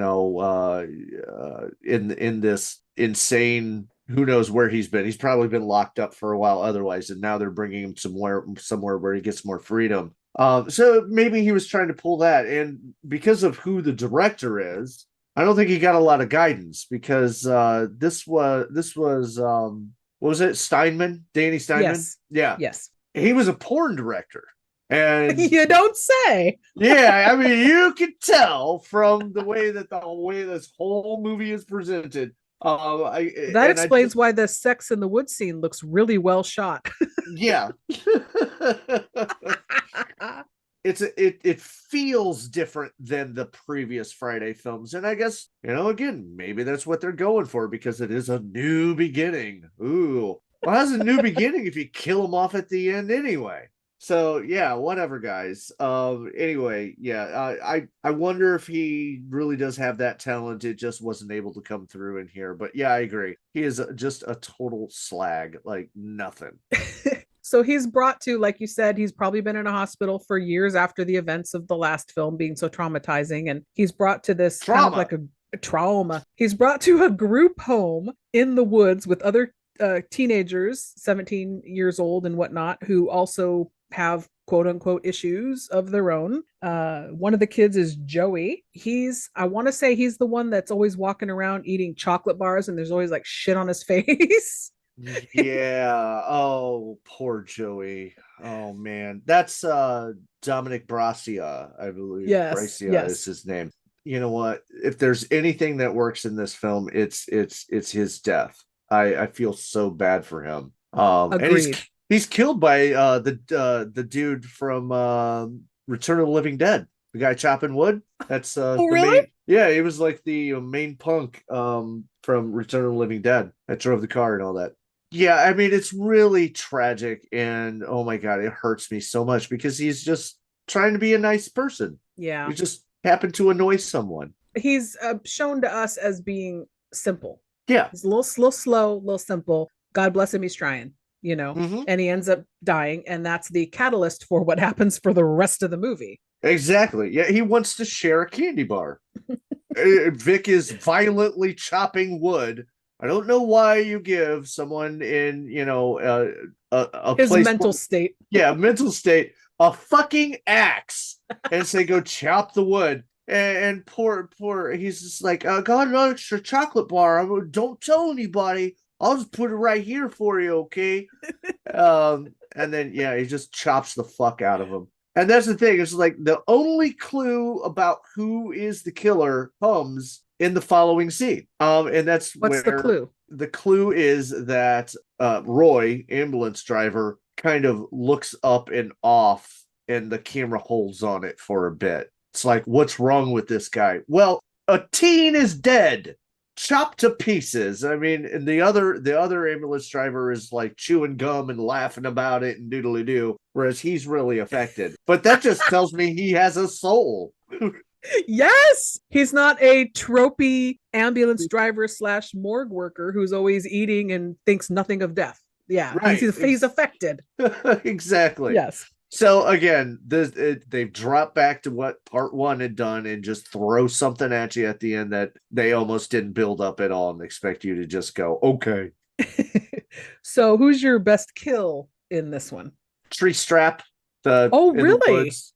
I love that scene. It's brutal. It hurts me watching it. Like, you know. It hurts my parts. Yeah, I can feel my eyes in my brain while it happens. I've got flare in the mouth. That's a good one. Yeah, that was car ain't fucking starting. Car ain't fucking starting. Start the car, shithead. Why are there greasers in this movie? They're in all the movies during the 80s because we had such nostalgia for the 50s. I mean, that greaser idiot in like Halloween 4 or 5. Yeah, Shut they up. were everywhere.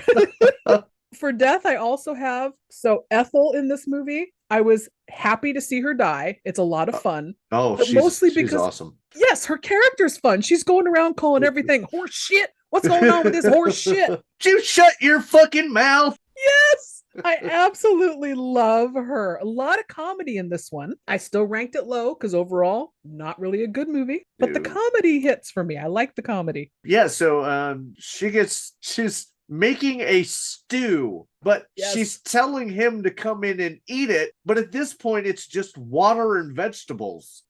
So it's not even done. I thought that too. They don't know. They're just living their best hillbilly life. Harassing other people that aren't bothering them. That's absolutely right. Because they got nothing else to do. Right. So who's your favorite character in this one? Violet. She's the one with the hair, the dark hair. Break dancing. Yes. Chick. The robot dancing. Yes. I love Violet. She's the sweetest. Aside from Dominic, who got killed earlier, the chocolate bar kid. She is like the sweetest, like seeming person in there. I really like her. And she's fucking hot. Okay. Fair, totally fair. For me though, I didn't go hot. You know, you want to get in a three-way with Ethel and Reggie. Little Reggie the Reckless. That was not the kid from Different Strokes. It's Dudley from Silver Spoons, I believe. Silver Spoons. Dudley. With Ricky Schroeder. Is his name actually Dudley? Okay. On the show, yes. So Yeah. Shavar Ross, he's Reggie Okay. the Reckless. And we have Demon, Miguel Nunez Jr. Damn enchiladas. Oh my God. When he's in that porta potty situation. And Shit house, man. That's you just call it what it is. It's made of tin and it's a hole in the ground. It's a shit house. The most horrible, offensive part of that whole scene is not his death. It's not that he's taking a shit and we're watching. It's the fact that the girlfriend is standing right there and they're singing to each other while he's taking a shit. And those are some great lyrics too. Do you remember all the complicated lyrics that they sang at each other? They're super complicated. I believe it goes, ooh, baby, ooh, baby. Yeah, and he follows up with, ooh, baby, ooh, baby. Ooh, baby. Hey, baby. Hey, baby. Ooh, baby. Ooh, baby. Ooh, baby. Ooh, baby. Ooh, baby. Hey, baby. Hey, baby. Ooh, baby. Ooh, baby. Ooh, baby. Ooh, baby. Ooh, baby. Well, I mean, I sense a #1 hit coming. Watch out, Taylor Swift. It's good stuff. It's good stuff. Demon's gonna have a hit on his hands, and he lives in his van down by the river. And it's so cute because little Reggie is what, like 12 maybe? I'm bad at guessing those. Yeah, me too. And he looks up to him like, oh, my big brother is going to be a rock star and he's so cool. He lives in his van. And it's like, aw. So he's a runner-up for me with Ethel as favorite characters. Yeah, she's fucking so over the top. They've got her like in old age makeup and a gray wig. And it's like, this woman is 30 years old. Hey, they did it to Max von Sydow in The Exorcist. Why not? Well, that actually would looked like it, but they just put a little powder on her face and a wig. Yeah, I love Ethel. She's hilarious. So I'm giving Reggie honorable mention. This is one of the best singular screams in horror movie history. His little high-pitched scream that he pre-puberty scream that he gives when Jason shows up, or whoever we think is Jason at the end. Right. Fucking phenomenal. Good on him, Shavar Ross. Good on you.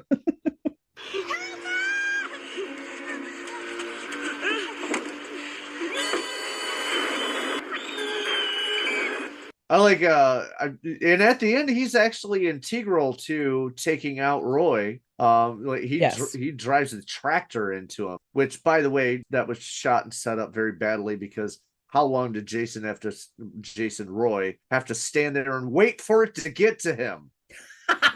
I love the parody movies that have somebody going ah and like screaming for 5 minutes while we see something slowly coming toward them to kill them. Oh fuck, going back, Monty Python and the Holy Grail. Yes. Why don't you just step the fuck out of the way? So yeah, the reveal here is that Roy was Joey's father who got killed at the beginning, that paramedic. What cracks me up though about this, I wasn't mad that it wasn't Jason. I was laughing at the fact that when they open the wallet, Roy's wallet, after he's been killed, and they want to see what's going on. Who is this? He has the photo of his kid who got killed, but he also has a photo of himself in his wallet. Not a driver's license, a photo. Now, do you carry around a headshot of yourself, sir? I don't think you do. No, my acting days are behind me. I cracked up at that. I was like, really? In case we weren't sure. What I think is crazy is like, okay, so they finally take him out. Well, I gotta say, is this does she fight Jason with a chainsaw at this one, or was part 2, wasn't it? Where's the chainsaw coming? It's some weaponry. Well, anyway, she's fighting him and whatever. They end up at a barn again. They push him out, and he lands on some handy dandy spikes, and this is what finally kills him. The mask. Or what does he get hung here? No, getting hung was I believe that was in 3. Okay. Well, he ends up impaled on like a bed of spikes, which I don't know what the fuck that's doing there. And his mask comes equipment. Right. And his mask comes off, and then you can see that this man also seems to have Tommy Jarvis fucking technical skills, because he has made himself a latex fucking covering to cover his hair and head. Like, Yes. fuck does he know how to do that? He went to the school of Jarvis. Yes. Oh God. Again, it's just not a very well thought out reveal. No. And if you're looking for Jason, you're like, wah wah. Yeah, I mean, at this point, I'm just like, okay, that's it. Let's just call it quits, folks. This is enough. No, we get Tommy with going through the trauma of all this. Trauma. The trauma, and he's gonna be the killer now going forward again, supposedly. Again. Supposedly. For the second time. And that's what you think you're gonna get going forward. I'll just say, if there's anything, I trust the Friday 13th series to go ahead and follow through and give us what they've built up so far. I know they always give us what we want. Paramount is, good on their word. So we move on to the next year, 1986. We've got part 6, Jason Lives. This is between me and Jason. Jason belongs in hell, and I'm gonna see he gets there.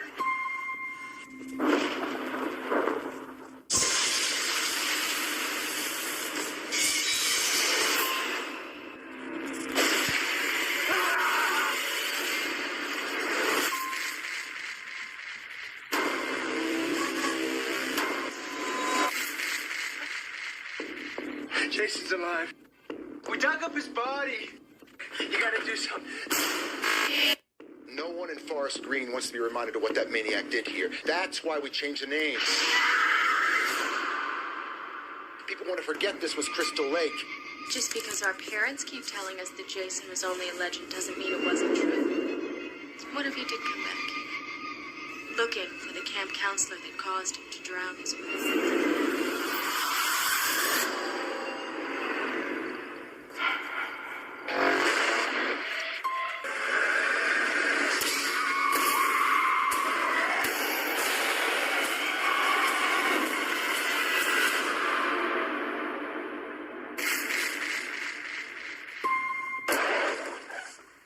Darren, we better turn around. Why? Because I've seen enough horror movies to know any weirdo wearing a mask is never friendly.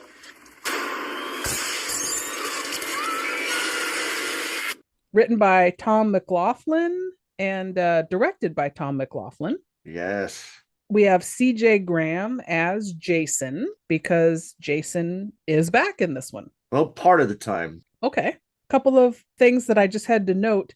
This is pretty high. They're all turkeys, like I mentioned in the series, but this one's ranked pretty favorably among audiences. So I can see why. I think it's fun. For me, as far as rankings, I gave it 7th place, middle of the pack for me. It's not awful, but you ranked it second, number 2, your second favorite. So I want to know why. Why do you love this one? Goddamn, what a brilliant creative film this is. I mean, Friday the 13th was done at this point. You killed off Jason. You tried to fucking do like a who done it, who it is thing, and that didn't work. And everybody hated it. And it's like new machete, who dis? Right.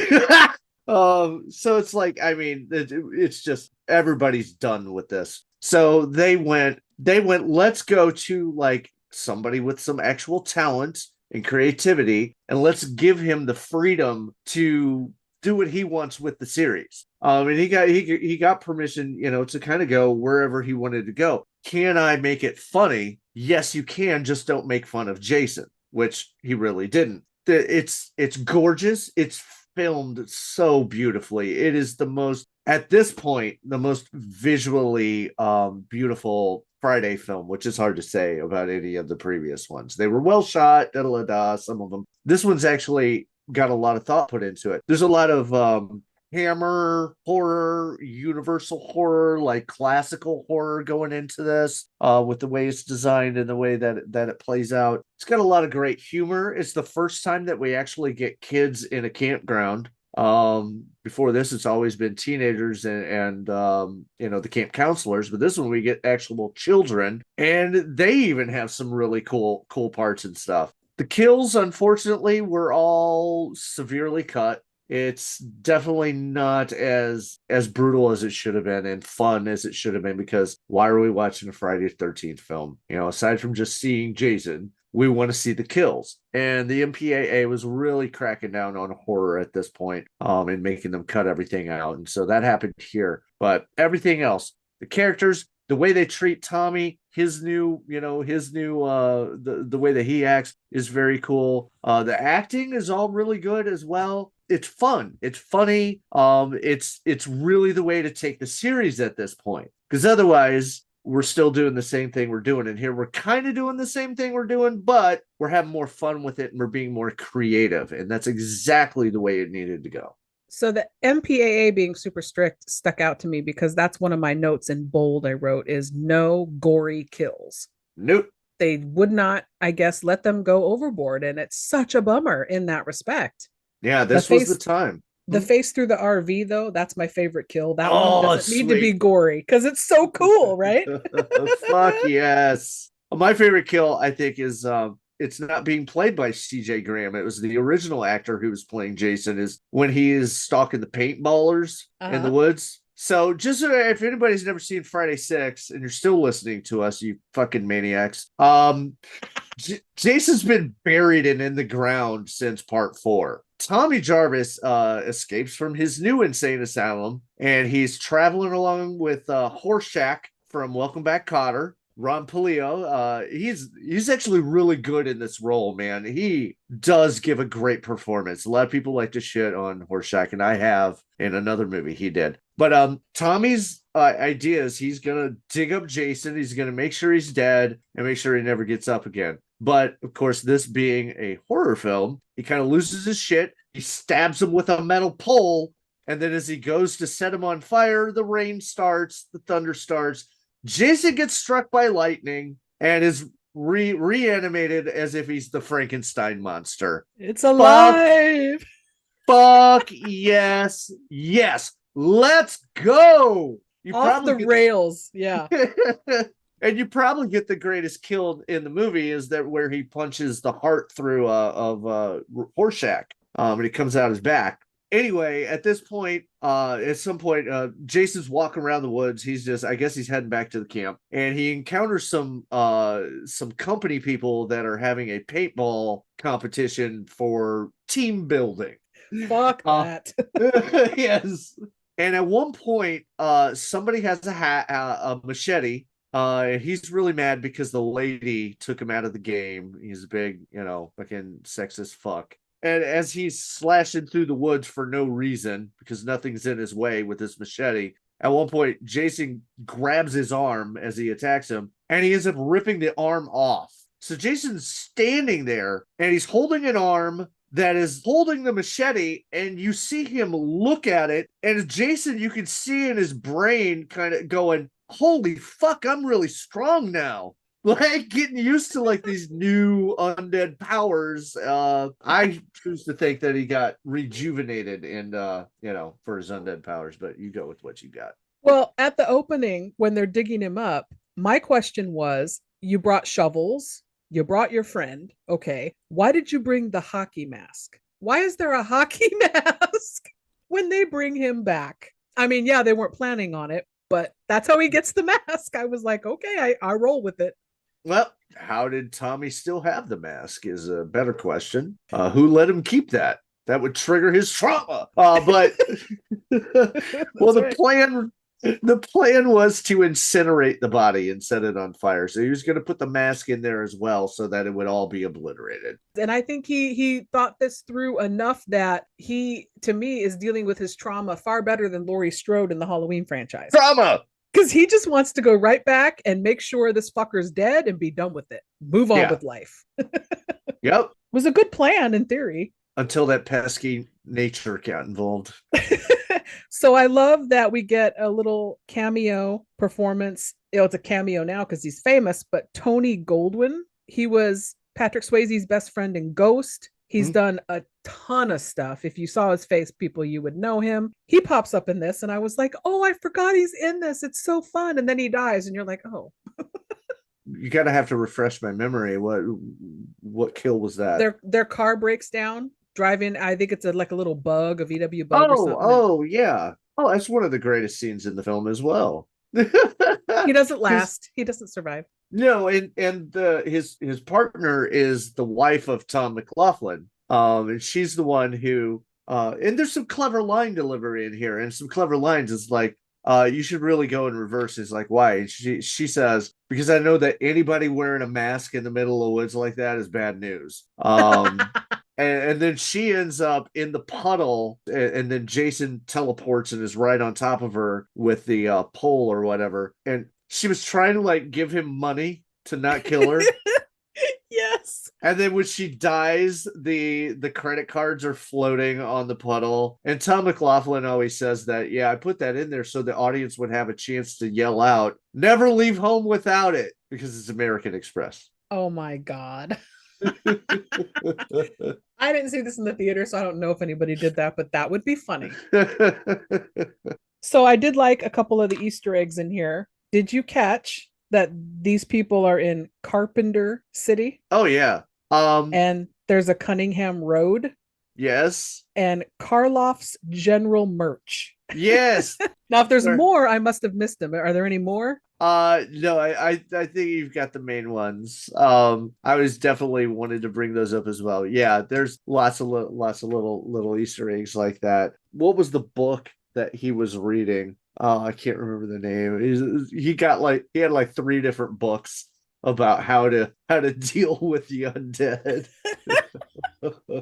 Oh, I thought you were going to say something like he was reading the Necronomicon. Oh no, that shows up later. That was later. So I do like that, like we've said, Tommy is got a plan. He's on a mission. He meets up with Megan, who's the sheriff's daughter, and she's my favorite character in this because they give her such agency. Yeah. She's almost more balls than Tommy, like takes charge in a lot of the situations. Super fun, them together. Oh, I fucking love Megan. She's so great.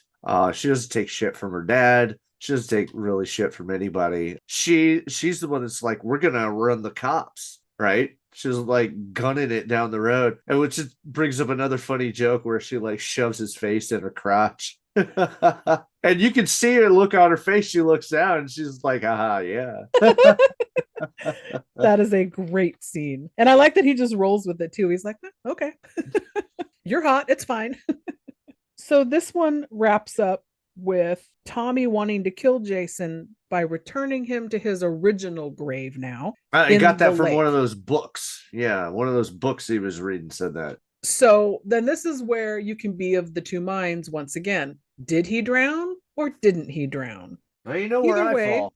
Either way, it's an effective way to kill him now, I think. If he's now supernatural, which he is, we've jumped the shark officially. He's back from the dead. How do you kill this thing now if he's supernatural? I think it's pretty smart that he thinks to chain him up and drop him with a boulder or something. What is he doing with him? Yeah. So he's got a chain on a boulder and also gasoline on the top of the lake.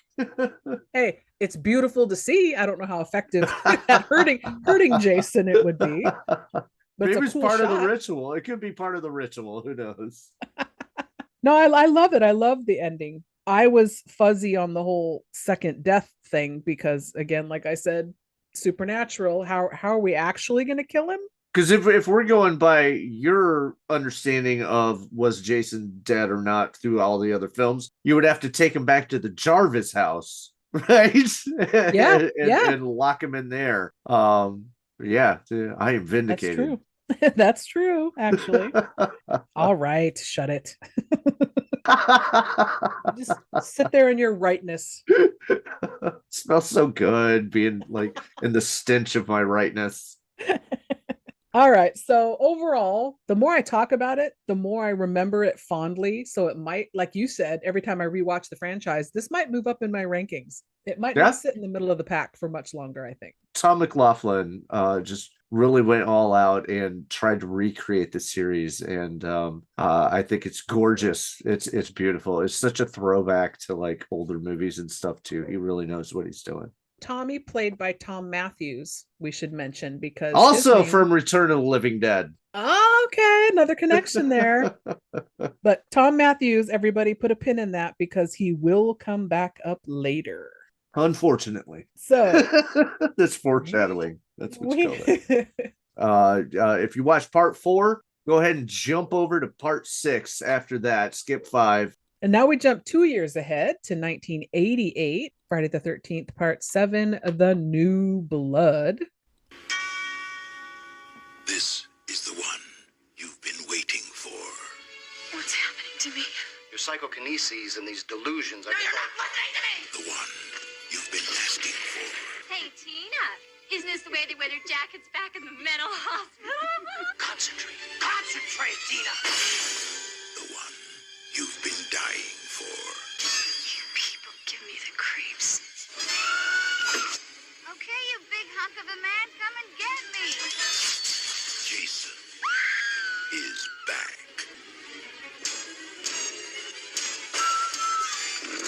But this time, someone is waiting.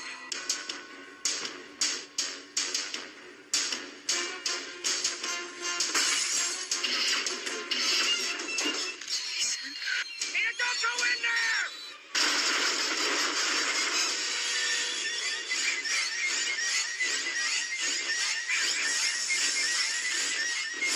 Friday the 13th, Part 7, The New Blood.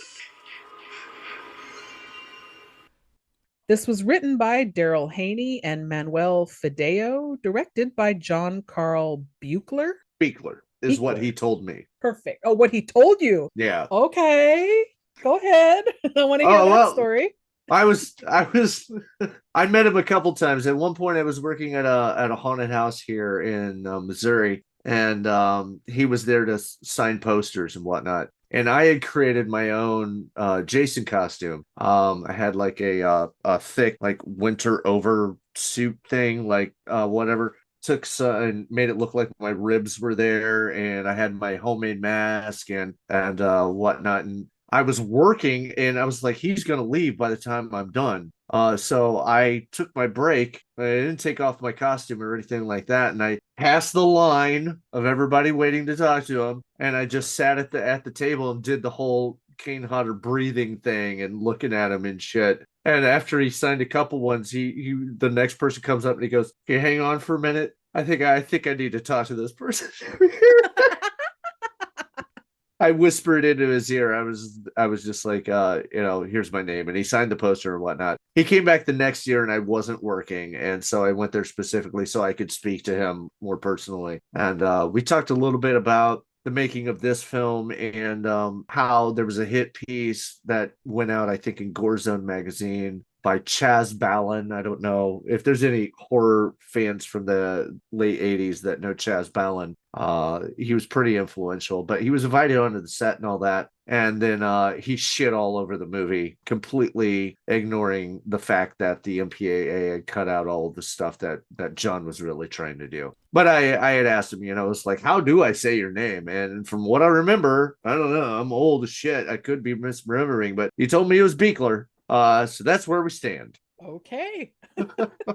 All that to get to Buechler. No, that was a really cool story, actually. That's so fun that you made. Do you have photos of when you were done up like that? I don't think I do anymore. I also got done up as a Darkman. We were just talking about Darkman recently, and I had a pretty intricate Darkman thing that I had done, and I can't find that either. Okay. If you ever find it, please let me know, because my co-host, Drive-In Dave, is obsessed with that movie. Oh my God. For making me watch it. Darkman? Really? I hate that movie. Oh my God. Well, we can't be friends anymore. Julie. Oh. Well, hey, if he'd be interested, I'll send you the link.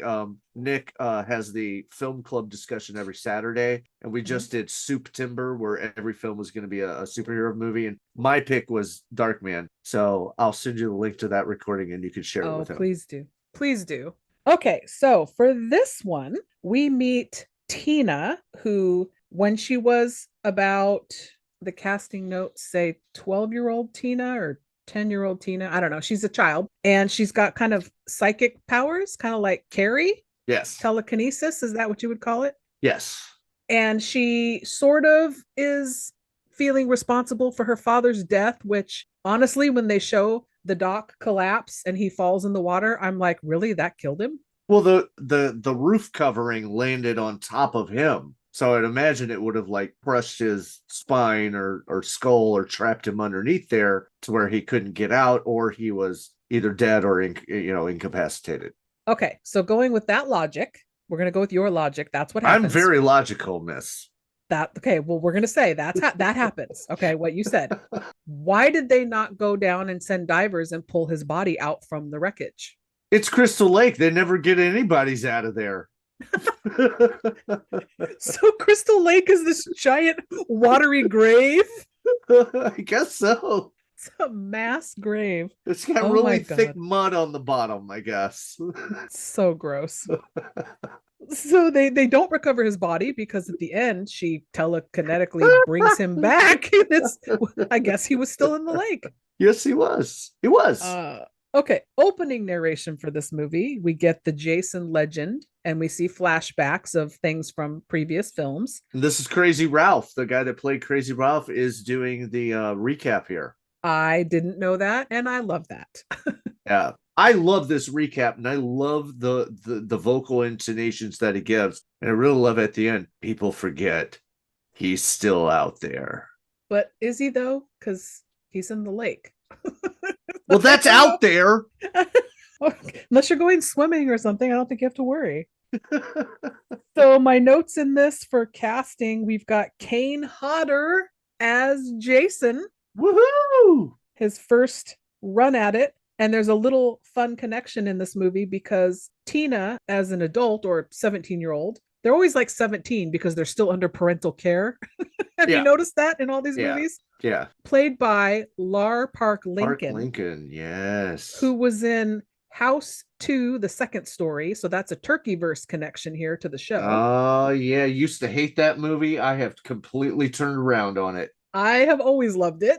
She's in that. And then Kane Hodder was a stunt person on that film. He was in the monkey suit. Yes. So that's a fun little connection. I love those. His run as Jason in this. What did you think?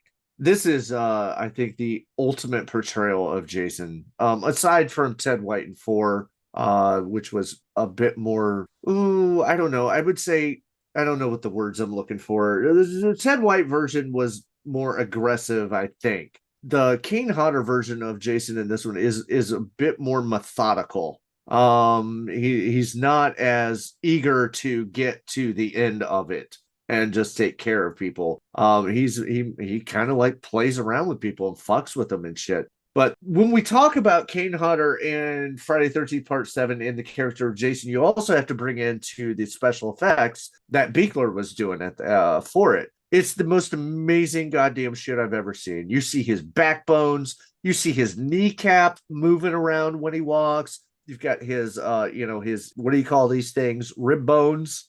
That's those things over here, right? The technical name.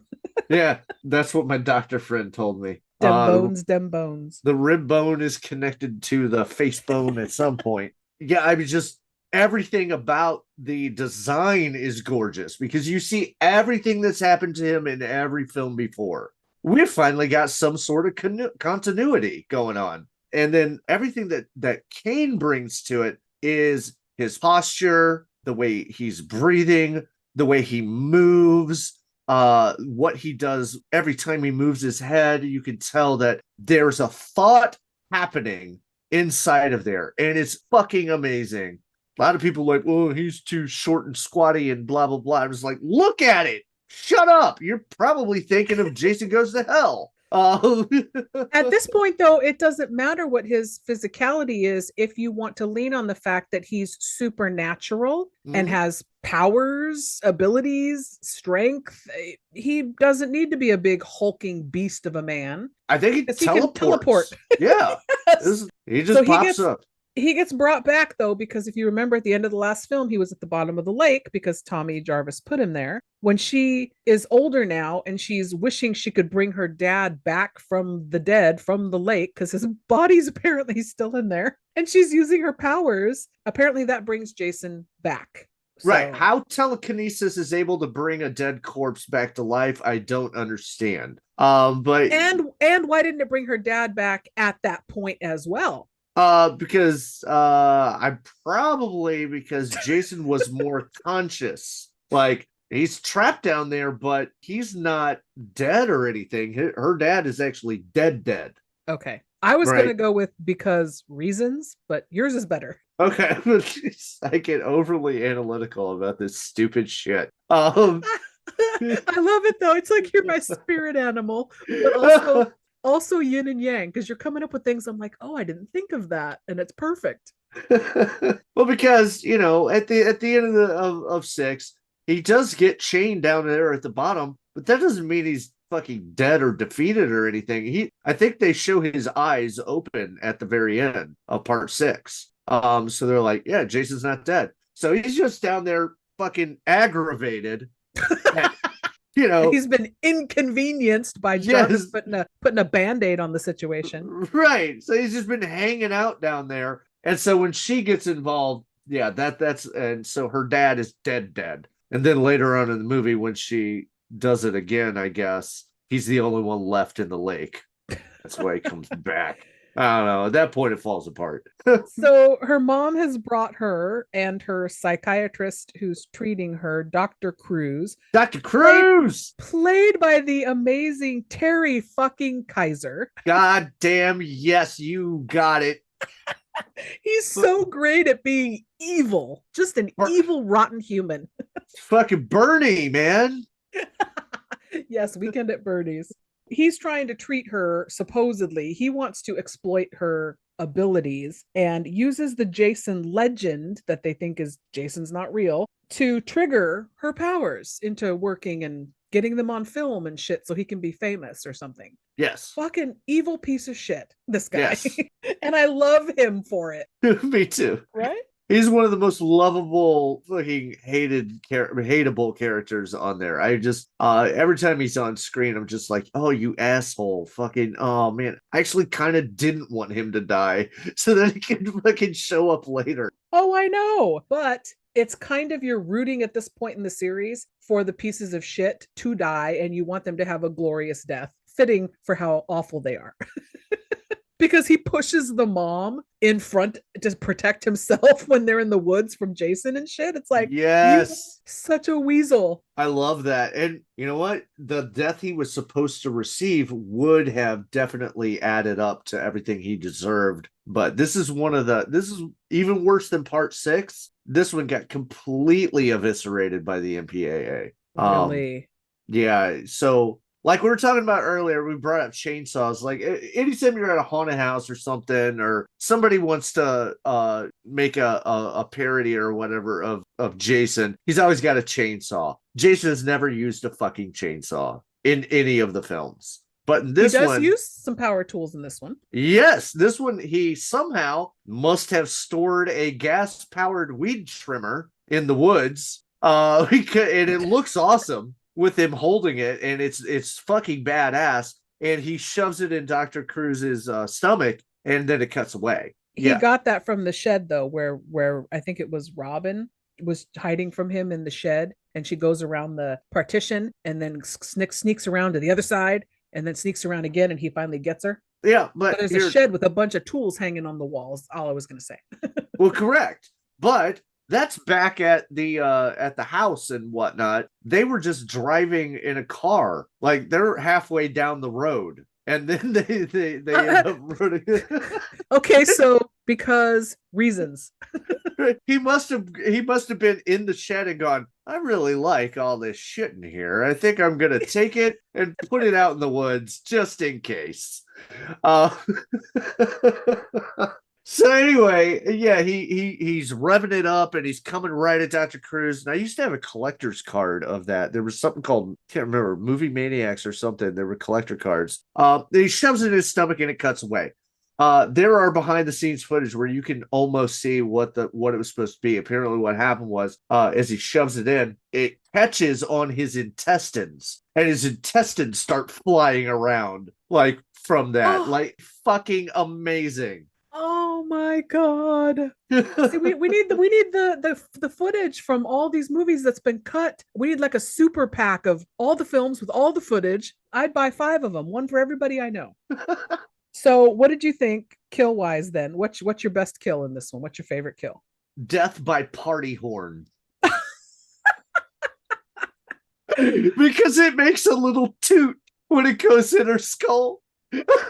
Yes, this one leans so heavily into we have not only jumped the shark, we've run on land in the other direction with it because it's campy, it's funny. There's so much crazy shit in here. My favorite kill is the sleeping bag versus the tree. Uh-huh.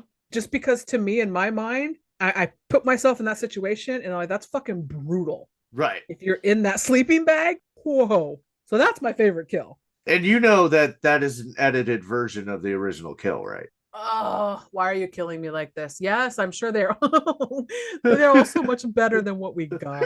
Well, originally, Jason picks up that sleeping bag and he beats her against the tree like 5 or 6 times. And the So MPA more brutal. Yes. And the MPAA went, no. Only once.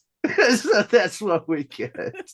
Oh my God. I need to be on the MPAA. Fuck those people. Oh, I mean, are you a parent? No. I think they mostly have like fucking I know. parents and people in the business in there. I'd let more slide. Yeah, they don't want me. If anyone, including you, is interested in how the MPAA operates and how fucked it is, there's a documentary called "This Movie Is Not Yet Rated," I think is what it's called. Really, really good, really fascinating. I would highly suggest it. Do they keep them all anonymous so nobody can put hits out on them? Yeah, For ruining I believe our so. Friday the Okay. I believe so.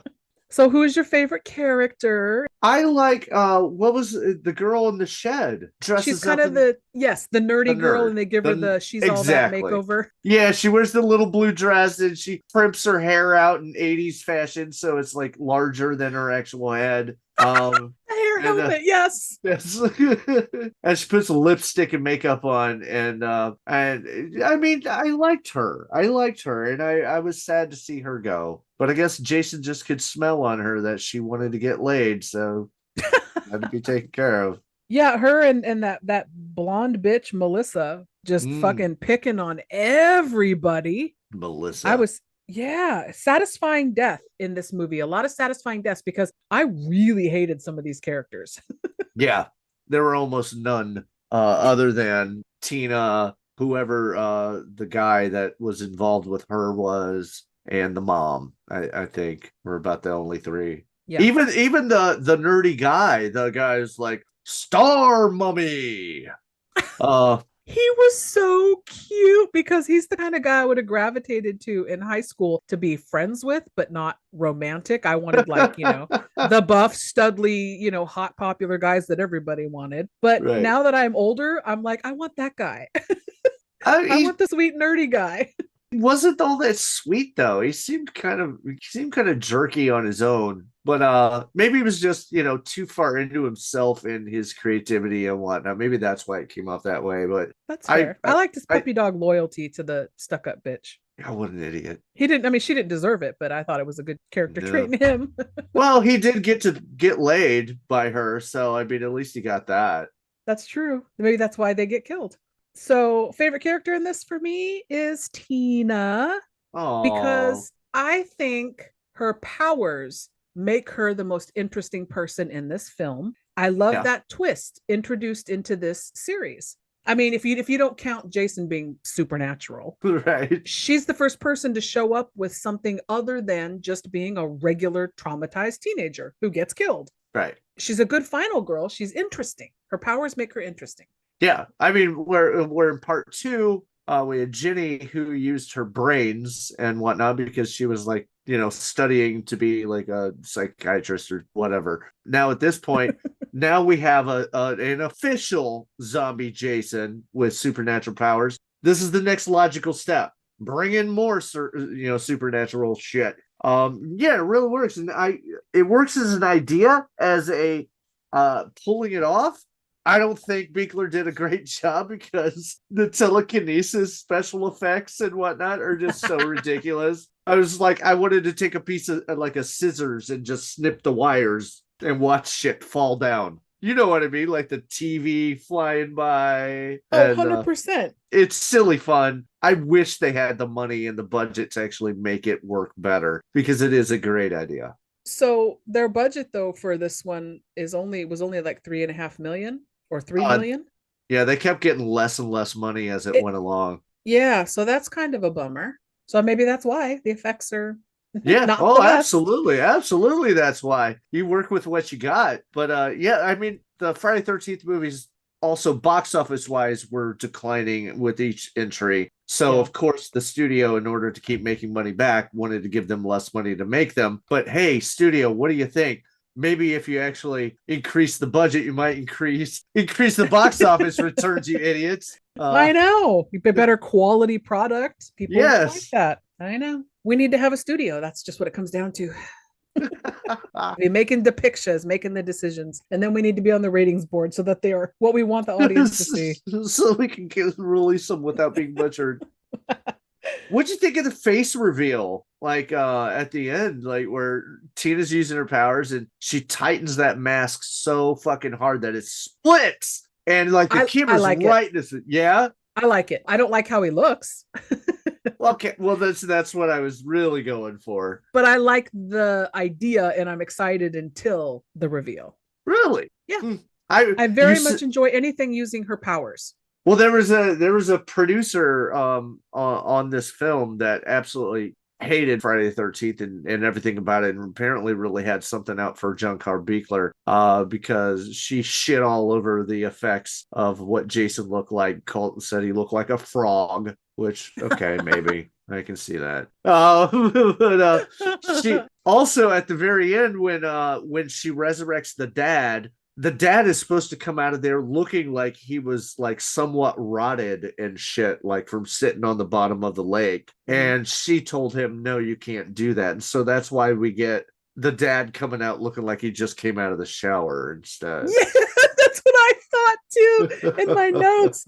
He looks fresh. Yep. Yeah, it's not right. It's not right. He should look just as gross. Yeah, he should look like when Ted Danson comes back in Creepshow to get. Oh Leslie yes, Nielsen. oh that would have yes, absolutely. You know, waterlogged and yeah, soggy.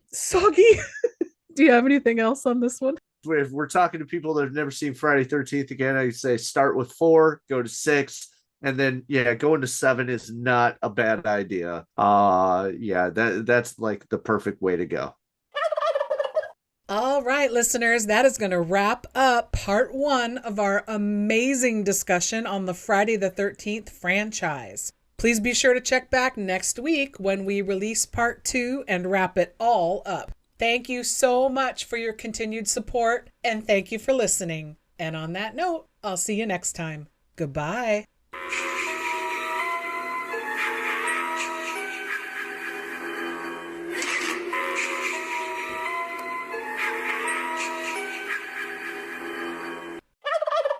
Hey listeners, Movie Miss here, saying we know you have a lot of options when it comes to podcasts, so we want to thank you so much for listening to ours. Please make sure to find us on our socials and join us, be part of our bad movie conversations. We want to chat with you.